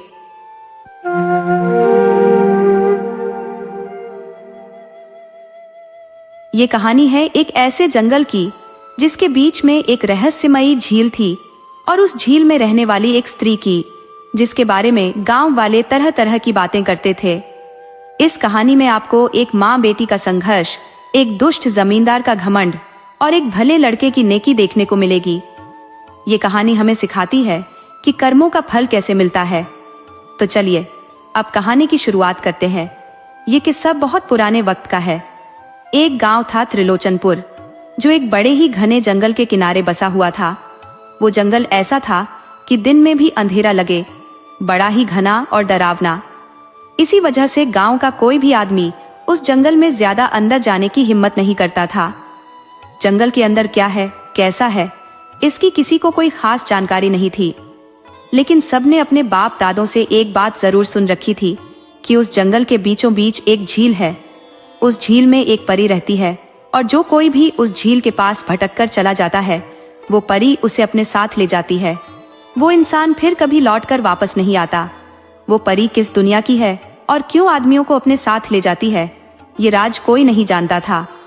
बस लोग इतना कहते थे कि वो पहले उस आदमी पर बहुत प्यार लुटाती है, उससे ब्याह करने का वादा करती है और फिर अपने साथ ले जाती है। गांव वाले तो उस जंगल में जाते नहीं थे। हाँ, पर जब गांव का कोई आदमी अपनी पत्नी से खफा होता तो एक धमकी जरूर देता था, मैं जंगल में चला जाऊंगा और उसी झील वाली परी से ब्याह कर लूंगा। हालांकि उनकी पत्नियां भी कुछ कम नहीं थी। वो भी अपने पति को सुना देती, जाओ जाओ उसी चुड़ैल के पास जाओ, पता नहीं उसके कितने पति होंगे। जब तक उससे मिलने की तुम्हारी बारी आएगी, तुम्हारी सारी बत्तीसी नीचे झड़ चुकी होगी। अरे, पत्नी तो एक पति वाली ही अच्छी होती है, हजारों पति किसके होते हैं ये मुझे बताने की जरूरत नहीं, तुम खुद होशियार हो। वैसी औरत से ब्याह की बात कोई गिरा हुआ आदमी ही कर सकता है, कोई शरीफ आदमी नहीं। पत्नियां ऐसी बातें कहकर अपने बिगड़ैल पतियों का मुंह बंद करा देती थी। हालांकि कोई मर्द कितना भी उछल कूद ले, कभी उस जंगल में नहीं जाता था। उसी गांव में एक बुढ़िया अपनी एक बेटी के साथ रहती थी। उसका पति गुजर चुका था तो वो 2 गायें पालकर अपना पेट भरती थी। गांव में एक हलवाई की दुकान थी और वो हलवाई बड़ा ही दयालु आदमी था। वो मिठाई बनाने के लिए उस बुढ़िया की गायों का ही दूध खरीद लेता था। वैसे तो गांव में दूध बेचने वालों की कोई कमी नहीं थी, पर वो बुढ़िया की मदद करने के लिए पहले उसी का दूध खरीदता था। इस तरह बुढ़िया और उसकी बेटी का गुजारा बड़े आराम से हो जाता था। गांव में एक धोली नाम का जमींदार भी रहता था। वो बड़ा ही मक्कार किस्म का आदमी था। उसके पास बहुत जमीन थी, जिसे वो गांव वालों को खेती के लिए पट्टे पर देता था। बदले में वो किसानों से आधी फसल वसूल लेता था। पर उसका मन इतने से भी नहीं भरता था। वो हर घर से एक औरत और एक मर्द से अपने घर पर रोज मुफ्त में काम कराता था। लोगों की मजबूरी थी उसके घर बेगारी करना, क्योंकि तभी वो उन्हें अपनी जमीन पट्टे पर देता था। लेकिन वो बुढ़िया कोई खेती नहीं करती थी, तो उसे गांव में उस हलवाई के सिवा किसी और से कोई लेना देना नहीं था। वो कभी जमींदार के घर बेगारी करने नहीं जाती थी। जमींदार चाहता था कि किसी भी तरह बुढ़िया से बेगारी कराए, लेकिन उसे कोई मौका ही नहीं मिल रहा था। आखिर वो गांव में रहती जरूर थी, पर उसकी आसामी नहीं थी। गांव का हलवाई भी जमींदार का आसामी नहीं था, तो दोनों से काम कराना जमींदार के लिए थोड़ा मुश्किल तो था, पर नामुमकिन नहीं था। एक दिन वो बुढ़िया के पास गया। बुढ़िया को जमींदार अपने दरवाजे पर देखकर बड़ी हैरानी हुई कि ये हमारे दरवाजे पर कैसे आ गया। ये तो लोगों को अपने दरवाजे पर बुलवाता है और लोग हाथ जोड़े उसके दरवाजे पर जाते हैं। जमींदार बुढ़िया को देखते ही बोला, भाभी, सारा गांव मुझसे जमीन लेकर खेती करता है, पर एक तू है जो खेती नहीं करती। मैं तुझे भी कुछ जमीन देना चाहता हूँ। बुढ़िया बोली, जमींदार जी, अब मुझसे खेती बाड़ी कहाँ हो पाएगी। न मैं हल चला सकती हूँ न कुदाल। खेती का काम तो मेरे लिए अब नामुमकिन है। मेरे लिए तो मेरी ये 2 गायें ही सब कुछ है, यही मेरी खेती है। मेरा काम इन्हीं से चल जाता है, मुझे और किसी चीज की जरूरत नहीं है। दोनों बात कर ही रहे थे कि बुढ़िया की बेटी संजू वहां आ गई। जमींदार तो उसे बस एक तक देखता ही रह गया। बुढ़िया जमींदार की गंदी नजर को पहचान गई कि ये बेटी को बुरी नजर से देख रहा है। बुढ़ा हो गया है, पर गलत कामों के लिए पूरे गांव में बदनाम है। इसीलिए कोई औरत इसके घर अकेले काम करने नहीं जाती। वो अपने पति या बेटों के साथ ही उसके घर जाती है और जमींदारने के आसपास ही काम करके लौट आती है। गांव की झिल्ली की पत्नी ने एक बार बुढ़िया को बताया था कि जमींदार ने उसे घर में अकेला पाकर गलत तरीके से पकड़ लिया था, पर किस्मत से जमींदारनी आ गई। वो जमींदार की हरकत देखकर उस पर आग बबूला हो गई थी। उसने घर में काम करने आने वाली औरतों को सलाह दी थी कि वो जमींदार के साथ काम न करें, और अगर वो कोई हरकत करता है तो उसकी जानकारी सीधे जमींदारनी को दे। तब से जमींदार हर औरत पर नजर नहीं डालता था, मगर एक दो औरतें उसी के जैसी थी तो वो उनसे घुल मिलकर रहता था। वो उन्हें साथ में बाजरे के खेत में बाली तोड़ने ले जाता था। जमींदार अपना सारा खेत पट्टे पर दे देता था, लेकिन कुछ खेत अपने पास भी रखता था जिसमें वो गन्ना या मक्का उगाता था।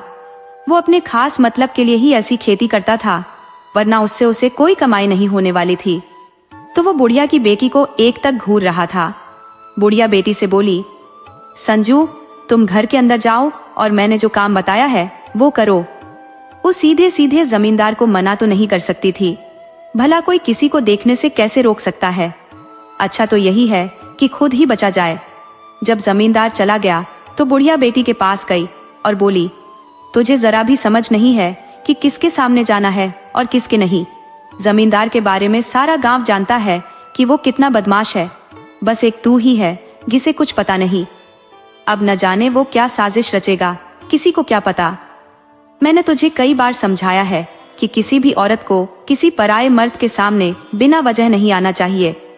पिता और पति के अलावा किसी भी औरत को किसी मर्द के साथ कभी अकेले में नहीं रुकना चाहिए। किसी पराये मर्द के साथ औरत को अकेले में सफर भी नहीं करना चाहिए। किसी मर्द की चिकनी चुपड़ी बातों में नहीं आना चाहिए, और किसी अनजान से पैसे का लालच तो बिल्कुल भी नहीं करना चाहिए। औरत की इज्जत वहीं से खत्म होनी शुरू हो जाती है जब वो किसी का तोहफा या पैसा ले लेती है। फिर उसमें कोई शर्म लिहाज नहीं रह जाता। वो उस आदमी के एहसान के नीचे दब जाती है और वो आदमी उसका किसी भी तरह का गलत फायदा उठा लेता है। इसलिए औरत को बहुत होशियार रहना चाहिए। उसे मर्द की सही गलत नजर की पहचान होनी चाहिए, जो तुम नहीं कर रही हो। तुम अब बड़ी हो गई हो, अब तुम ज्यादातर घर के अंदर ही रहा करो। अपने गांव में भी सबके सामने मत आया करो। बहू और बेटी घर की इज्जत होती है, उन्हें पैसे से भी ज्यादा संभाल कर रखना पड़ता है।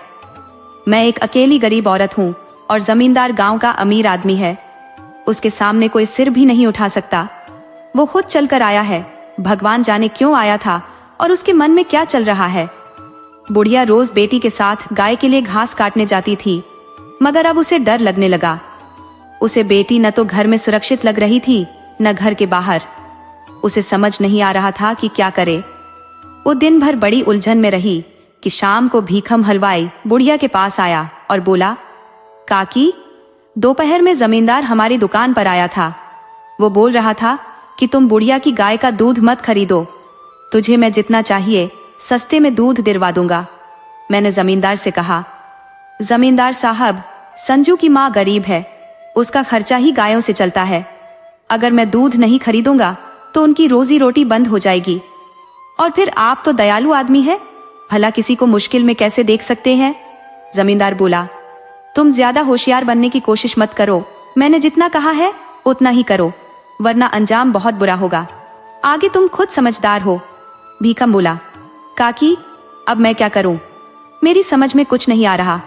बुढ़िया बोली, बेटा भीखम, इस गांव में मेरा तुम ही एक सहारा थे। अगर तू दूध नहीं खरीदेगा तो मुझे कल ही ये गांव छोड़ना पड़ेगा। भीखम बोला, काकी, मैंने ये कब कहा कि दूध नहीं खरीदूंगा। तेरी गाय का दूध तो मैं हर हाल में खरीदूंगा। तेरी गाय का ही दूध असली होता है, बाकी सब तो पानी मिलाते हैं।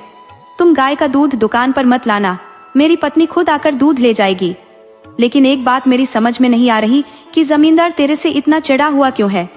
कहीं उसने संजू को देख तो नहीं लिया है। बुढ़िया बोली, बेटा, तुमने बिल्कुल सही पकड़ा है, ऐसा ही हुआ है। ये पागल लड़की किसी के भी सामने मटकती हुई चली आती है। उसे जरा भी ख्याल नहीं कि वो सयानी हो गई है। इस गांव में तुम्हारे सिवा कोई अपना नहीं है, सबकी नजरें गिद्ध की तरह है। भीखम बोला, काकी, तो जल्दी से एक लड़का देखकर संजू के हाथ पीले कर दे, सारी मुसीबत ही खत्म हो जाएगी। बुढ़िया बोली, ये बात तो मैं कब से सोच रही हूँ, लेकिन कोई जुगाड़ नहीं बन पा रहा। मुझे जो दूध के पैसे मिलते हैं वो खाने और कपड़े में ही खर्च हो जाते हैं।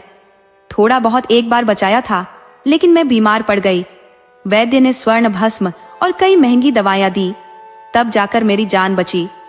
मेरी जान तो बच गई, लेकिन जोड़ा हुआ सारा पैसा खत्म हो गया।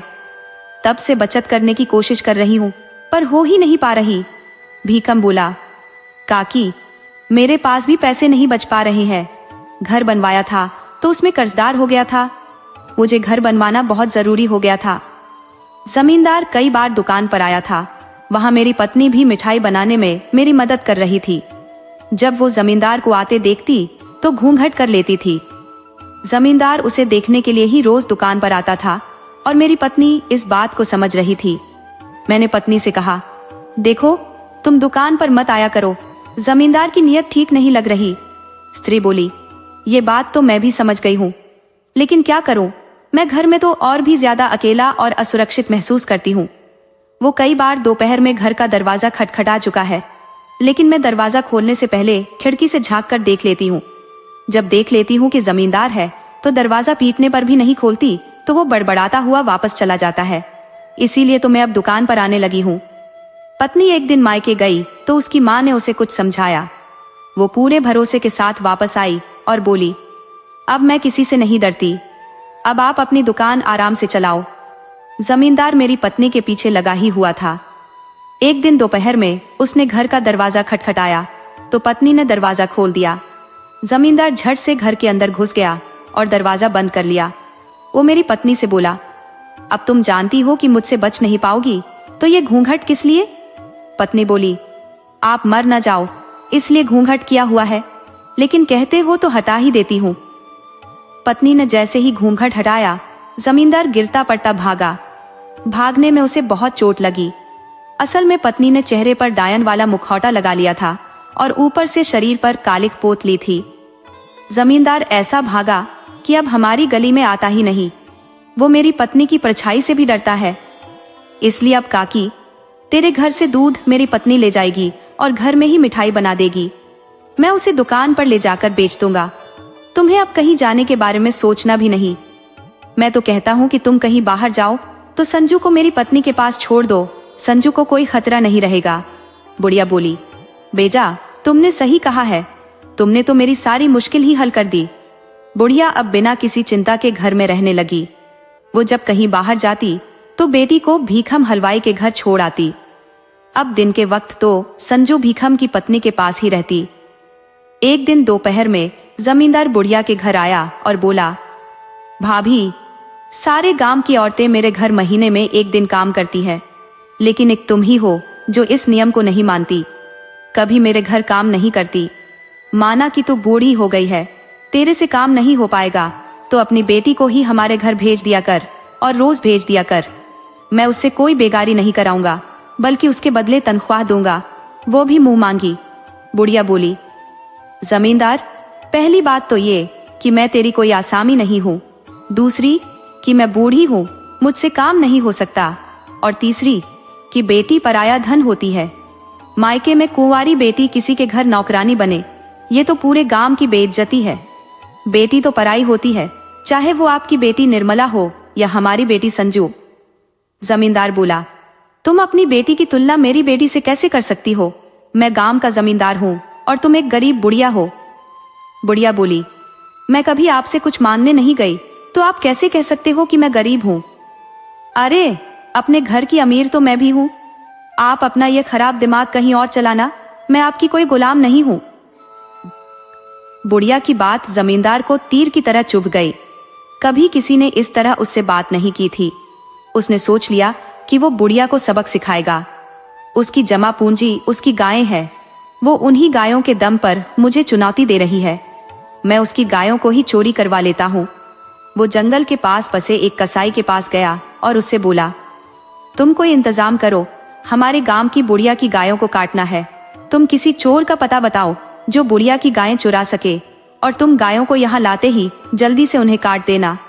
कसाई बोला, माफ करें जमींदार साहब, मैं कभी गाय की हत्या नहीं करता। जंगल में वैसे ही बहुत से जानवर हैं, फिर मुझे गाय को क्यों काटना? आप अगर बुढ़िया से नाराज है तो उसकी गायें चोरी करा लो और हापुड़ के बाजार में बेच दो। वहां चोरी का माल देखते देखते बिक जाता है। हाँ, उसकी कोई खास कीमत नहीं मिलेगी। जमींदार बोला, मुझे कीमत की जरूरत नहीं है, बल्कि मैं इस काम के बदले बहुत पैसा दूंगा। कसाई बोला, आपका काम हो जाएगा, मैं प्रसिद्धन चोर को तैयार करता हूँ। 2 गायें चोरी करने के 200 स्वर्ण मुद्रा लेगा। गायें चोरी हो जाएंगी। जमींदार को पता था कि 5 स्वर्ण मुद्रा में अच्छी गाय मिल जाती है, लेकिन चोरी के लिए उसे 20 गुना कीमत देनी पड़ रही थी। जमींदार कसाई को 200 स्वर्ण मुद्रा देकर आ गया, तो कसाई ने प्रसिद्धन चोर के साथ मिलकर बुढ़िया की गायें चोरी करा ली। दोनों गायों को लेकर हापुड़ बाजार गए। दोनों गायें दूध देने वाली थीं, तो उनके दाम अच्छे मिल गए। दोनों उन्हें बेचकर वापस चल पड़े। वो जल्दी जल्दी भाग रहे थे कि कहीं बुढ़िया ने उनका पीछा न कर लिया हो, वरना पकड़े जाने पर उस राज्य में चोर के लिए सिर्फ फांसी की सजा थी। लेकिन चोर तो चोर थे, उन्हें मौत का भी डर नहीं था। अब चोरी तो कर ली थी, लेकिन उन्हें पकड़े जाने से बचना भी था, तो वो जंगल के रास्ते भागे। भागते भागते उन्हें जोरों की प्यास और भूख भी लग गई थी, तो उन्होंने सोचा कि जंगल में कहीं रुककर पानी पी लेते हैं। प्रसिद्धन ने बाजार से भागते हुए भी कुछ खाने की मांसाहारी चीज और शराब खरीद ली थी। जब दोनों जंगल के अंदर आ गए, तो प्रसिद्धन अपने दोस्त कसाई से बोला, दोस्त, अब भागने की कोई जरूरत नहीं है, हम जंगल के बीच में हैं। हम कहीं पानी की जगह देखकर भोजन कर लेते हैं, उसके बाद आराम से रात में जंगल से बाहर निकलकर घर जाएंगे। दोनों पानी की तलाश करने लगे कि कसाई को एक झील नजर आई। कसाई बोला, भाई प्रसिद्धन, हम कितने मूर्ख हैं कि जंगल में कई बार आए, मगर इतनी सुंदर झील कभी नहीं देखी। हम तो पहले झील में पानी पिएंगे, फिर झील में नहाएंगे, उसके बाद भोजन करेंगे, झील के पास कुछ देर आराम करेंगे और फिर घर चलेंगे। प्रसिद्धन बोला, नहाना तो हम बाद में भी कर लेंगे, भागने से बहुत भूख लग गई है, पहले हम भोजन कर लेते हैं। दोनों ने जल्दी से झील में पानी पिया और उसके बाद कुछ देर आराम करके खाना खाने बैठ गए। मांसाहारी भोजन खाते खाते शराब भी पीते जा रहे थे।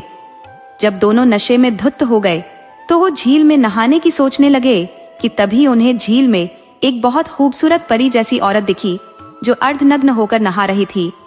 कसाई बोला, क्या गजब किस्मत है अपनी, गायें जाते ही बिक गईं, भोजन का इंतजाम भी हो गया, शराब के साथ अब हम सुंदरी का भी मजा पानी के अंदर ही ले सकेंगे। दोनों झील में उतरकर उस औरत की तरफ बढ़ने लगे। औरत ने दोनों को चेतावनी दी, तुम दोनों को किसी औरत को नहाते हुए नहीं देखना चाहिए, लेकिन तुम दोनों अपनी हद भूलकर मेरे पास आने की कोशिश कर रहे हो। ये काम करते हुए तुम्हें जरा भी शर्म नहीं आ रही? क्या किसी पराई औरत को अकेला पाकर उसकी इज्जत लूटने का ख्याल करना सही है? कसाई बोला, मर्द के लिए सब कुछ सही है, तुम अपनी मर्जी से हमारे पास आ जाओ तो हम तुम्हें कोई तकलीफ नहीं पहुंचाएंगे। स्त्री बोली, तुम दोनों अब यहाँ से सही सलामत निकलकर तो दिखाओ। इस झील में कभी किसी की पानी पीने की भी हिम्मत नहीं हुई, और तुम पानी में उतरकर मेरी ताकत को चुनौती दे रहे हो। मैं ऐसे कामुक मर्दों की ही तलाश में रहती हूँ। वो स्त्री एक भयानक राक्षसी में बदल गई और दोनों को चने की तरह चबा गई।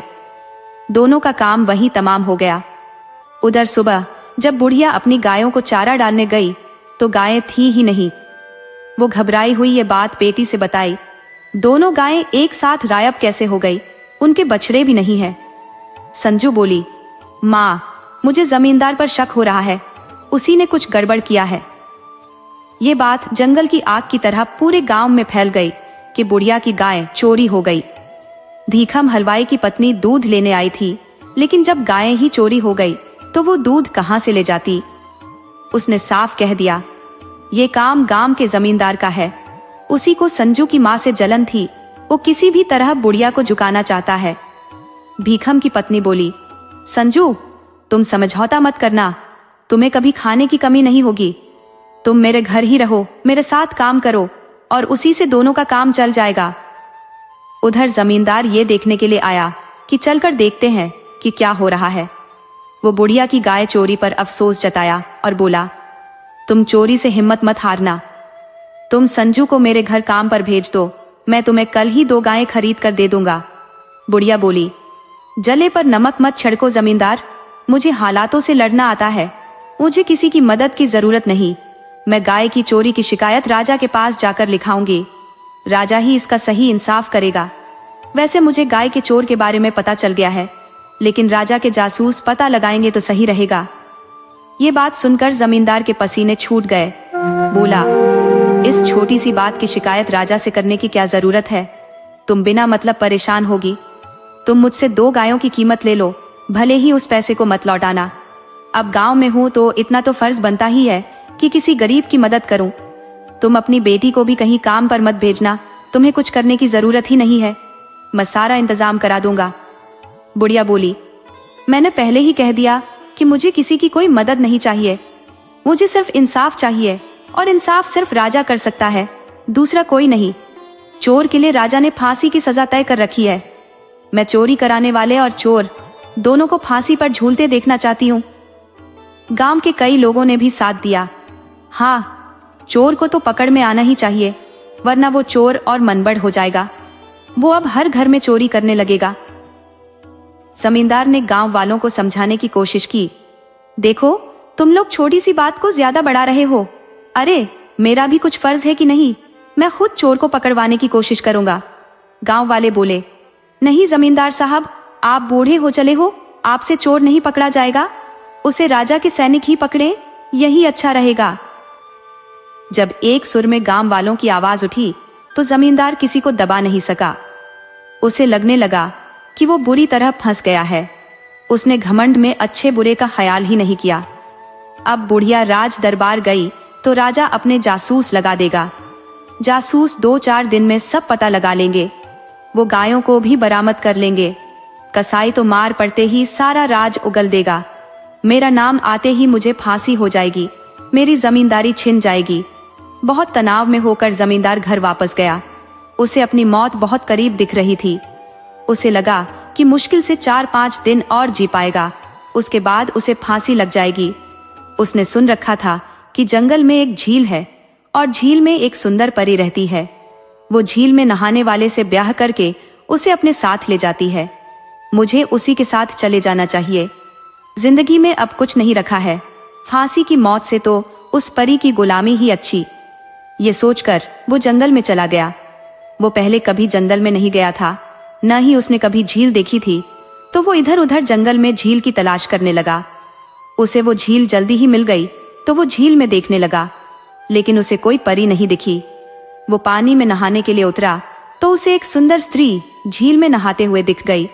स्त्री ने जमींदार से कहा, ओ बुढ़े, तुझे जरा भी शर्म नहीं आती? तुम एक नहाती हुई औरत को देख रहे हो, ये एक बहुत बुरा काम है। जमींदार बोला, जब मुझे तुमसे ब्याह करना है तो फिर यह बुरा काम कैसे हुआ? मैंने कोई पाप नहीं किया है, मुझे तो तुमसे ब्याह करना है, और फिर अपनी पत्नी को किसी भी हालत में देखना कोई पाप नहीं होता। मैं तुमसे ब्याह के लिए ही यहाँ आया हूँ, मुझे स्वीकार करो। स्त्री बोली, तुम्हें जरा भी शर्म नहीं है? तुम बूढ़े हो और मैं जवान हूँ, तेरा मेरा क्या रिश्ता हो सकता है? जमींदार बोला, मेरा मन बूढ़ा नहीं हुआ है, मेरा तन भी अभी जवान है। तुम बिना ब्याह किए कैसे कह सकती हो कि मैं बूढ़ा हूँ, तुम्हारे काम का नहीं हूँ? स्त्री बोली, कामुक बुढ़े, यहाँ से चले जाओ, मुझे अकेले में नहाने दो। जमींदार बोला, मैं भला तुम्हें कैसे छोड़ सकता हूँ? वो पानी में स्त्री के पास बढ़ने लगा तो स्त्री ने फिर से मना किया, तुम अपनी हद मत भूलो, वापस लौट जाओ। जमींदार बोला, अब मैं तुझे नहीं छोड़ने वाला, आज मैं पानी में ही तुम्हारे साथ जल क्रीड़ा करूंगा। स्त्री बहुत गुस्से में आई और एक राक्षसी में बदल गई। ये देखते ही जमींदार जान बख्श देने की भीख मांगने लगा। स्त्री बोली, जब मैं एक साधारण स्त्री थी तब तुझे मना कर रही थी, पर तूने मेरी बात नहीं मानी, क्योंकि जब मैं इस रूप में आ जाती हूँ तो फिर किसी को नहीं छोड़ती। कामुक मर्द मेरा शिकार बन जाते हैं। वो झटके से जमींदार को पकड़ी और खा गई। दूसरे दिन जब बुढ़िया राज दरबार जाने वाली थी तभी हलवाई ने खबर दी, अब किसके खिलाफ शिकायत लिखाने जाओगी? जब्बू लकड़हारा बता रहा था कि उसने परसों जबल कसाई और प्रसिद्धन चोर को जंगल की झील में झील की परी के हाथों मरते देखा है, तथा कल वही परी जो जल परी नहीं एक राक्षसी है, वो जमींदार को भी निगल गई। गाय चोरी करने वाले मिट चुके हैं, अब तुम राज दरबार जाकर भी कुछ हासिल नहीं कर पाओगी। बुढ़िया बोली, मुझे बस जमींदार को सबक सिखाना था। जब जमींदार खुद ही मौत के मुंह में चला गया तो मुझे अब राज दरबार नहीं जाना। बुढ़िया बोली, अब मेरे पास गायें तो नहीं है, लेकिन मैंने हमेशा मेहनत की खाई है। मैं अब जंगल से लकड़ी लाऊंगी और तुम्हें बेचूंगी। तुम्हें हमेशा लकड़ी की जरूरत पड़ती है, तुम अब मुझसे ही लकड़ी खरीदना। भीकम बोला, काकी तू बेकार में कोशिश कर रही है, तुम्हारे खाने का काम तो संजू के काम करने से चल जाएगा। बुढ़िया बोली, अरे बावले, संजू क्या तेरे घर जिंदगी भर काम करती रहेगी? अरे उसके हाथ भी तो पीले करने हैं और वो काम तुमसे नहीं हो पाएगा, उसे तो मुझे ही करना है। बुढ़िया कुल्हाड़ी उठाई और जंगल में निकल गई। वो लकड़ी काट कर रोज लाने लगी और हलवाई को देने लगी। उधर जंगल के उस पार एक गांव था, लहनापुर, जहां पर साधु नाम का एक किसान रहता था। उसके पास कुछ जमीन थी जो घर के पास ही थी और काफी उपजाऊ थी। तो किसान अपनी पत्नी के साथ मेहनत करके खुशी खुशी रह लेता था। उसकी पत्नी उसका पूरा साथ देती थी। दोनों का सपना था कि उनका एक अच्छा सा घर हो, 4-5 बीघा जमीन हो, बाग बगीचे हो, अपना 1-2 बेटा हो और एक नन्ही सी परी जैसी बेटी हो। उनका सपना कोई बहुत बड़ा अमीर बनने का नहीं था, लेकिन गरीब आदमी का एक छोटा सा सपना भी कभी कभी पूरा नहीं होता। खेती किसानी और मजदूरी करके कोई अमीर नहीं बन पाया है, उनकी किस्मत में ही गरीब बने रहना लिखा है। साधु कड़ी मेहनत करके अनाज तो उगा लेता, लेकिन अनाज तैयार होने के बाद गांव का साहूकार उसे औने पौने दाम में खरीद लेता और वो भी कभी एक साथ पैसा नहीं देता था। जब तक वो धीरे धीरे पैसा लौटाता तब तक अगली फसल तैयार हो जाती। थोड़े थोड़े पैसे मिलते तो वो खर्च भी हो जाते। पति पत्नी चाहकर भी पैसे जमा नहीं कर पाते थे। कुछ दिन बाद स्त्री के पांव भारी हुए तो अब खेत में साधु को अकेले काम करना पड़ा। साधु को तब पता चला कि उसकी स्त्री उससे कहीं ज्यादा मेहनत करती थी, उसी की मेहनत से अच्छी फसल हो रही थी, लेकिन साहूकार की बेईमानी से हम पैसा जमा नहीं कर पा रहे हैं। उसने सोच लिया कि जब फसल तैयार हो जाएगी तो इस बार गांव के साहूकार को नहीं बेचेगा, वो दूसरे गांव के साहूकार को बेचेगा। दूसरे गांव का साहूकार नगद पैसा पहले दे देता है और बाद में अनाज ले जाता है। कुछ दिन में फसल तैयार हो गई तो साधु ने अपना अनाज दूसरे गांव के साहूकार को बेच दिया। उसे नगद पैसा मिल गया। पति पत्नी बहुत खुश हुए। उन्होंने ये बात गांव के कई लोगों को बताई तो गांव वाले भी अपना अनाज दूसरे गांव के साहूकार को बेचने लगे। गांव का साहूकार इस बात से चिढ़ गया। वो सबसे ज्यादा साधु से चिढ़ा था कि उसी ने मेरा धंधा चौपट किया है। गांव वाले अब मुझे अनाज देने को तैयार नहीं है, मुझे अब अनाज नगद पैसा देकर खरीदना पड़ेगा। हालांकि अब उसे कोई नगद पैसा लेकर भी अनाज देने को तैयार नहीं हुआ। साहूकार को अनाज न मिलने से काफी नुकसान हुआ। जहां वो सबका अनाज मुफ्त में ले लेता था और धीरे धीरे 6 महीने में पैसा चुकाता था, कभी दुकान से कोई सामान दे देता तो अपने सामान की कीमत बाजार से 3 गुना ज्यादा लगाता था, जबकि किसानों के अनाज की कीमत 2 गुना कम रखता था। तो गांव के लोगों ने उसे एक झटके में छोड़ दिया। उसके पास मजबूरी में वही फंसे रहे जो उसके कर्जदार थे। साहूकार सबसे ज्यादा गुस्सा साधु पर हुआ। उसने सोच लिया कि किसी तरह साधु को बर्बाद कर देगा। हालांकि साधु के पास जब एक साथ नगद पैसे आ गए थे तो उसे साहूकार के पास जाने की क्या जरूरत थी। एक बार वो उसके दुकान से सामान खरीदने चला गया तो साहूकार ने उसे सामान देने से साफ मना कर दिया। तो साधु उसके लिए और बड़ी मुसीबत बन गया। वो महावापुर बाजार चला गया। वहां उसे पता चला कि वहां तो हर सामान बहुत सस्ता है, यानी गांव का साहूकार दुगना नहीं 3 गुना ज्यादा पैसा लेता है। वो सामान खरीद कर घर आया तो चुप नहीं रहा। अपने आस पड़ोस के लोगों से बताया कि जिसको जो भी सामान लेना है महावापुर बाजार जाओ और एक साथ सामान खरीद लो, साहूकार से 3 गुना सस्ता पड़ेगा। गांव वाले ये बात सुनकर हैरान रह गए।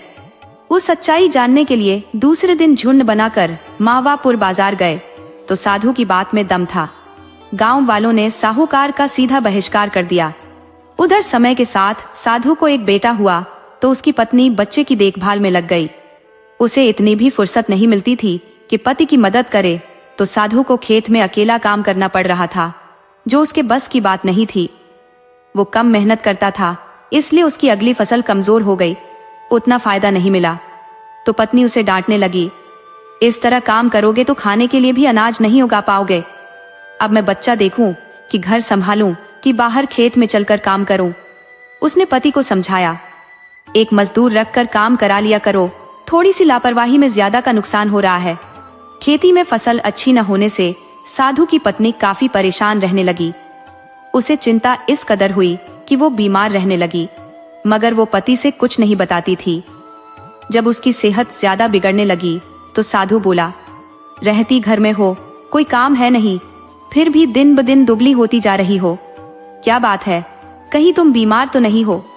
चलो, मैं पहले तुम्हें कल वैद्य को दिखा लाता हूँ। पत्नी बोली, आपने सही समझा है, मेरी तबीयत कई दिन से खराब है, लेकिन मैं आपके काम में रुकावट नहीं डालना चाहती थी, इसलिए नहीं बता रही थी। साधु बोला, तुम गलत कर रही थी, तुम्हें पहले बताना था। अगर तुम्हारी तबीयत ज्यादा बिगड़ गई तो फिर बड़ी मुश्किल हो जाएगी। सेहत के साथ खिलवाड़ कहाँ से ठीक है। दूसरे दिन सुबह साधु पत्नी को लेकर वैद्य के पास गया तो वैद्य ने दवा दे दी, लेकिन बताया कि रोग तो पुराना है, स्त्री ने दबाकर रखा था, ये काफी बिगड़ चुका है, अब ठीक होने में काफी लंबा समय लगेगा। दोनों दवा लेकर घर लौट आए, लेकिन साधु पत्नी पर काफी नाराज था। वो पत्नी को डांट रहा था, तुमने मुझे मुश्किल में डाल दिया है, तुम अपना मोल खुद नहीं समझती, तुम मेरे लिए कितनी जरूरी हो, अब कैसे बताऊं कि तुम्हारे बगैर मेरा घर बर्बाद हो जाएगा।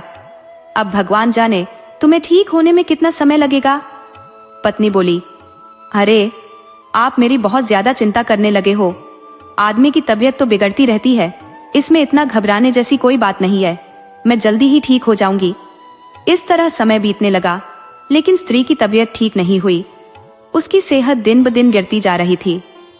आखिर एक दिन वैद्य ने साधु से साफ कह दिया, तुम्हारी पत्नी नहीं बच पाएगी, उस पर कोई दवा असर नहीं कर रही, चाहो तो किसी और वैद्य से सलाह ले सकते हो या फिर किसी साधु संत की शरण में जाकर कोशिश कर सकते हो सकता है महात्मा लोग कोई चमत्कार कर दे। साधु बहुत निराश होकर घर आया, फिर उसी वक्त जंगल में महात्मा की खोज में चल पड़ा। वो जंगल में एक महात्मा से मिला और अपनी कहानी सुनाई। तब बहुत ध्यान लगाने के बाद महात्मा ने बताया, इलाज रोग का होता है, भूत प्रेत का नहीं। तुम्हारी पत्नी पर प्रेत का साया है, वो तो कब की मर चुकी है, लेकिन प्रेत अपनी हवस के लिए उसे अब तक जिंदा रखे हुए है। जैसे ही प्रेत उसे छोड़ेगा वो मर जाएगी और भूतनी बनकर प्रेत के साथ चली जाएगी। कहानी थोड़ी अजीब है, उसे जो प्रेत पकड़ा है वो उस स्त्री का प्रेमी है। ब्याह से पहले दोनों आपस में प्रेम करते थे, लेकिन उनका प्रेम स्त्री के भाई को पसंद नहीं था, तो एक दिन धोखे से बहन के प्रेमी को बुलाकर मार डाला और उसे कुएं में फेंक दिया तथा जल्दी ही बहन का ब्याह तुमसे करा दिया। वो तुम्हारे साथ चली आई, तुम्हारा साथ भी वफादारी से निभाया, लेकिन उसका प्रेमी भयानक प्रेत बन गया और उसे पकड़ लिया। वो बच्चा होने के बाद ही स्त्री को पकड़ लिया और उसे अंदर ही अंदर खोखला कर रहा था। अब वो किसी भी वक्त साथ छोड़कर जा सकता है, तो तुम्हें अपना दिल मजबूत रखना चाहिए, उसके छोड़ते ही स्त्री की मृत्यु हो जाएगी। साधु बोला, महात्मन कोई कृपा करो, मैं उस स्त्री को खोना नहीं चाहता। महात्मा बोले, तुम किस स्त्री के खोने की बात कर रहे हो, वो तो तुम्हारी थी ही नहीं, वो तो अपने प्रेमी से मंदिर में पहले ही ब्याह कर चुकी थी। असल में वो प्रेमी की ही पत्नी थी। अब वो अपने असली पति के साथ जा रही है, तो मैं उसके साथ कोई नाइंसाफी नहीं कर सकता। दोनों के प्रेत योनि में मिलने के बाद उन्हें मुक्ति मिल जाएगी, मैं उनकी मुक्ति में बाधा क्यों बनूं? तुम जाओ और अपने बच्चे को पालने का इंतजाम करो। साधु अपने घर लौट आया।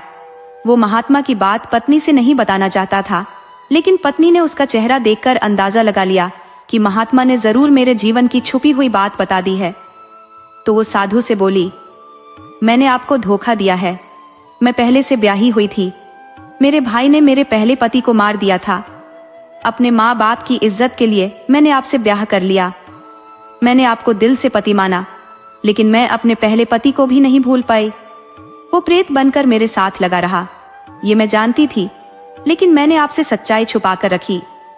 अब आप मुझे माफ करो, मैं अपने पहले पति के साथ जाना चाहती हूँ। आप अब मुझे इजाजत दो और अपने बच्चे का ख्याल रखना। इतना कहने के बाद स्त्री मर गई। साधु को अब किसी स्त्री से कोई लगाव नहीं रहा। उसे स्त्री से नाराजगी थी कि उसने अपने जीवन की इतनी गहरी बात छुपा ली थी। साधु को लगा कि उसने मुझे सिर्फ धोखा ही दिया है। वो मुझसे ब्याह के बाद भी उस प्रेत से प्रेम करती थी, वो हमेशा उसके साथ लगा रहा। पता नहीं यह बच्चा मेरा है या उस प्रेत का है।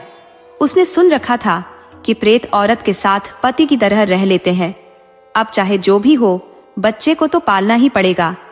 साधु ने फिर दूसरा ब्याह नहीं किया। वो अब कोई काम नहीं करना चाहता था। उसे बुरी आदतों ने घेर लिया। वो खेती में कम ध्यान देता और हमेशा नशे में डूबा रहता। इसका फायदा साहूकार ने खूब उठाया। वो उसे शराब के लिए पैसा देने लगा। वो उसे शराब और खाने का खर्च देने लगा तो साधु को भी आराम मिलने लगा। इस तरह 12 साल गुजर गए। स्त्री 5 साल का बच्चा छोड़कर मरी थी। बच्चे का साधु ने भगत नाम रखा था। भगत अब 16 साल का था। अब वो हर चीज को समझने लगा था और अपना घर भी संभाल लिया था। वो पिता को समझाता, ये आपकी आदत गलत है, आपकी गलती हम पर भारी पड़ सकती है। साधु बोला, भारी पड़ नहीं सकती, भारी पड़ चुकी है। मैंने अपनी सारी जमीन और घर साहूकार के नाम कर दिया है। अब 12 साल पूरे होने वाले हैं। वो घर और जमीन पर कब्जा कर लेगा। इसलिए तुम अब घर और जमीन की आशा मत करो। तुम यहाँ से चले जाओ, कहीं दूर, जहाँ तुम पर साहूकार की परछाई भी न पड़ पाए। भगत जब पिता के मुंह से ये सुना तो उसका दिल टूट गया। वो पिता को बहुत इज्जत देता था।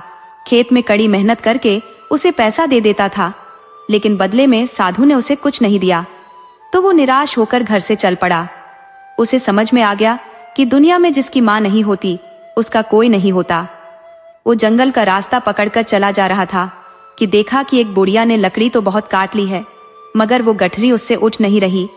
वो बुढ़िया के पास आया और बोला, माई लाओ, मैं तेरी गठरी उठा देता हूँ। गठरी ज्यादा भारी थी। वो भगत से अकेले उठ नहीं पा रही थी। तो वो बुढ़िया से बोला, माई अगर ये गठरी सिर पर उठा दी तो तू मर जाएगी। गठरी बहुत भारी है। अब शाम होने वाली है, तू इसमें से आधी ले जा और आधी कल ले जाना। बुढ़िया बोली, नहीं बेटा, मरकर या जीकर ये गठरी मुझे ले जानी ही पड़ेगी। तू उठा दे, मेरे मरने की चिंता मत कर। भगत बोला, मैं तेरे मरने की चिंता क्यों न करूं? तू जरूर किसी की माँ होगी। जब तू मर जाएगी तो तेरे बच्चे अनाथ हो जाएंगे। बुढ़िया बोली, जब तुम्हें मेरी इतनी चिंता है तो मेरी गठरी मेरे घर तक पहुंचा दे। भगत बोला, जरूर पहुंचा दूंगा। वो बुढ़िया की गठरी सिर पर लिया और 1 मील दूर त्रिलोचनपुर गांव में आ गया। वो गठरी बुढ़िया के दरवाजे पर रख दिया और बोला, माई अब मुझे इजाजत दो, मैं अब चलता हूँ। बुढ़िया बोली, बेटा पानी पी लो। और फिर रात हो गई है, रात में कहाँ जाओगे? वैसे तुम्हें जाना कहाँ है और तुम हो कहाँ के? भगत बोला, मैं जिस गांव का हूँ वो गांव अब छोड़ चुका हूँ, और आगे जाना कहाँ है ये तो मुझे पता नहीं। भगवान जहाँ रखेंगे रह लूंगा। अच्छा चलता हूँ। बुढ़िया बोली, भगवान ने तेरा दाना पानी मेरे यहाँ लिख रखा है, तुम मेरे यहाँ ठहर जाओ। कल की बात कल है, कल क्या होगा बाद में देखा जाएगा। बुढ़िया के कहने पर भगत उसके घर रुक गया।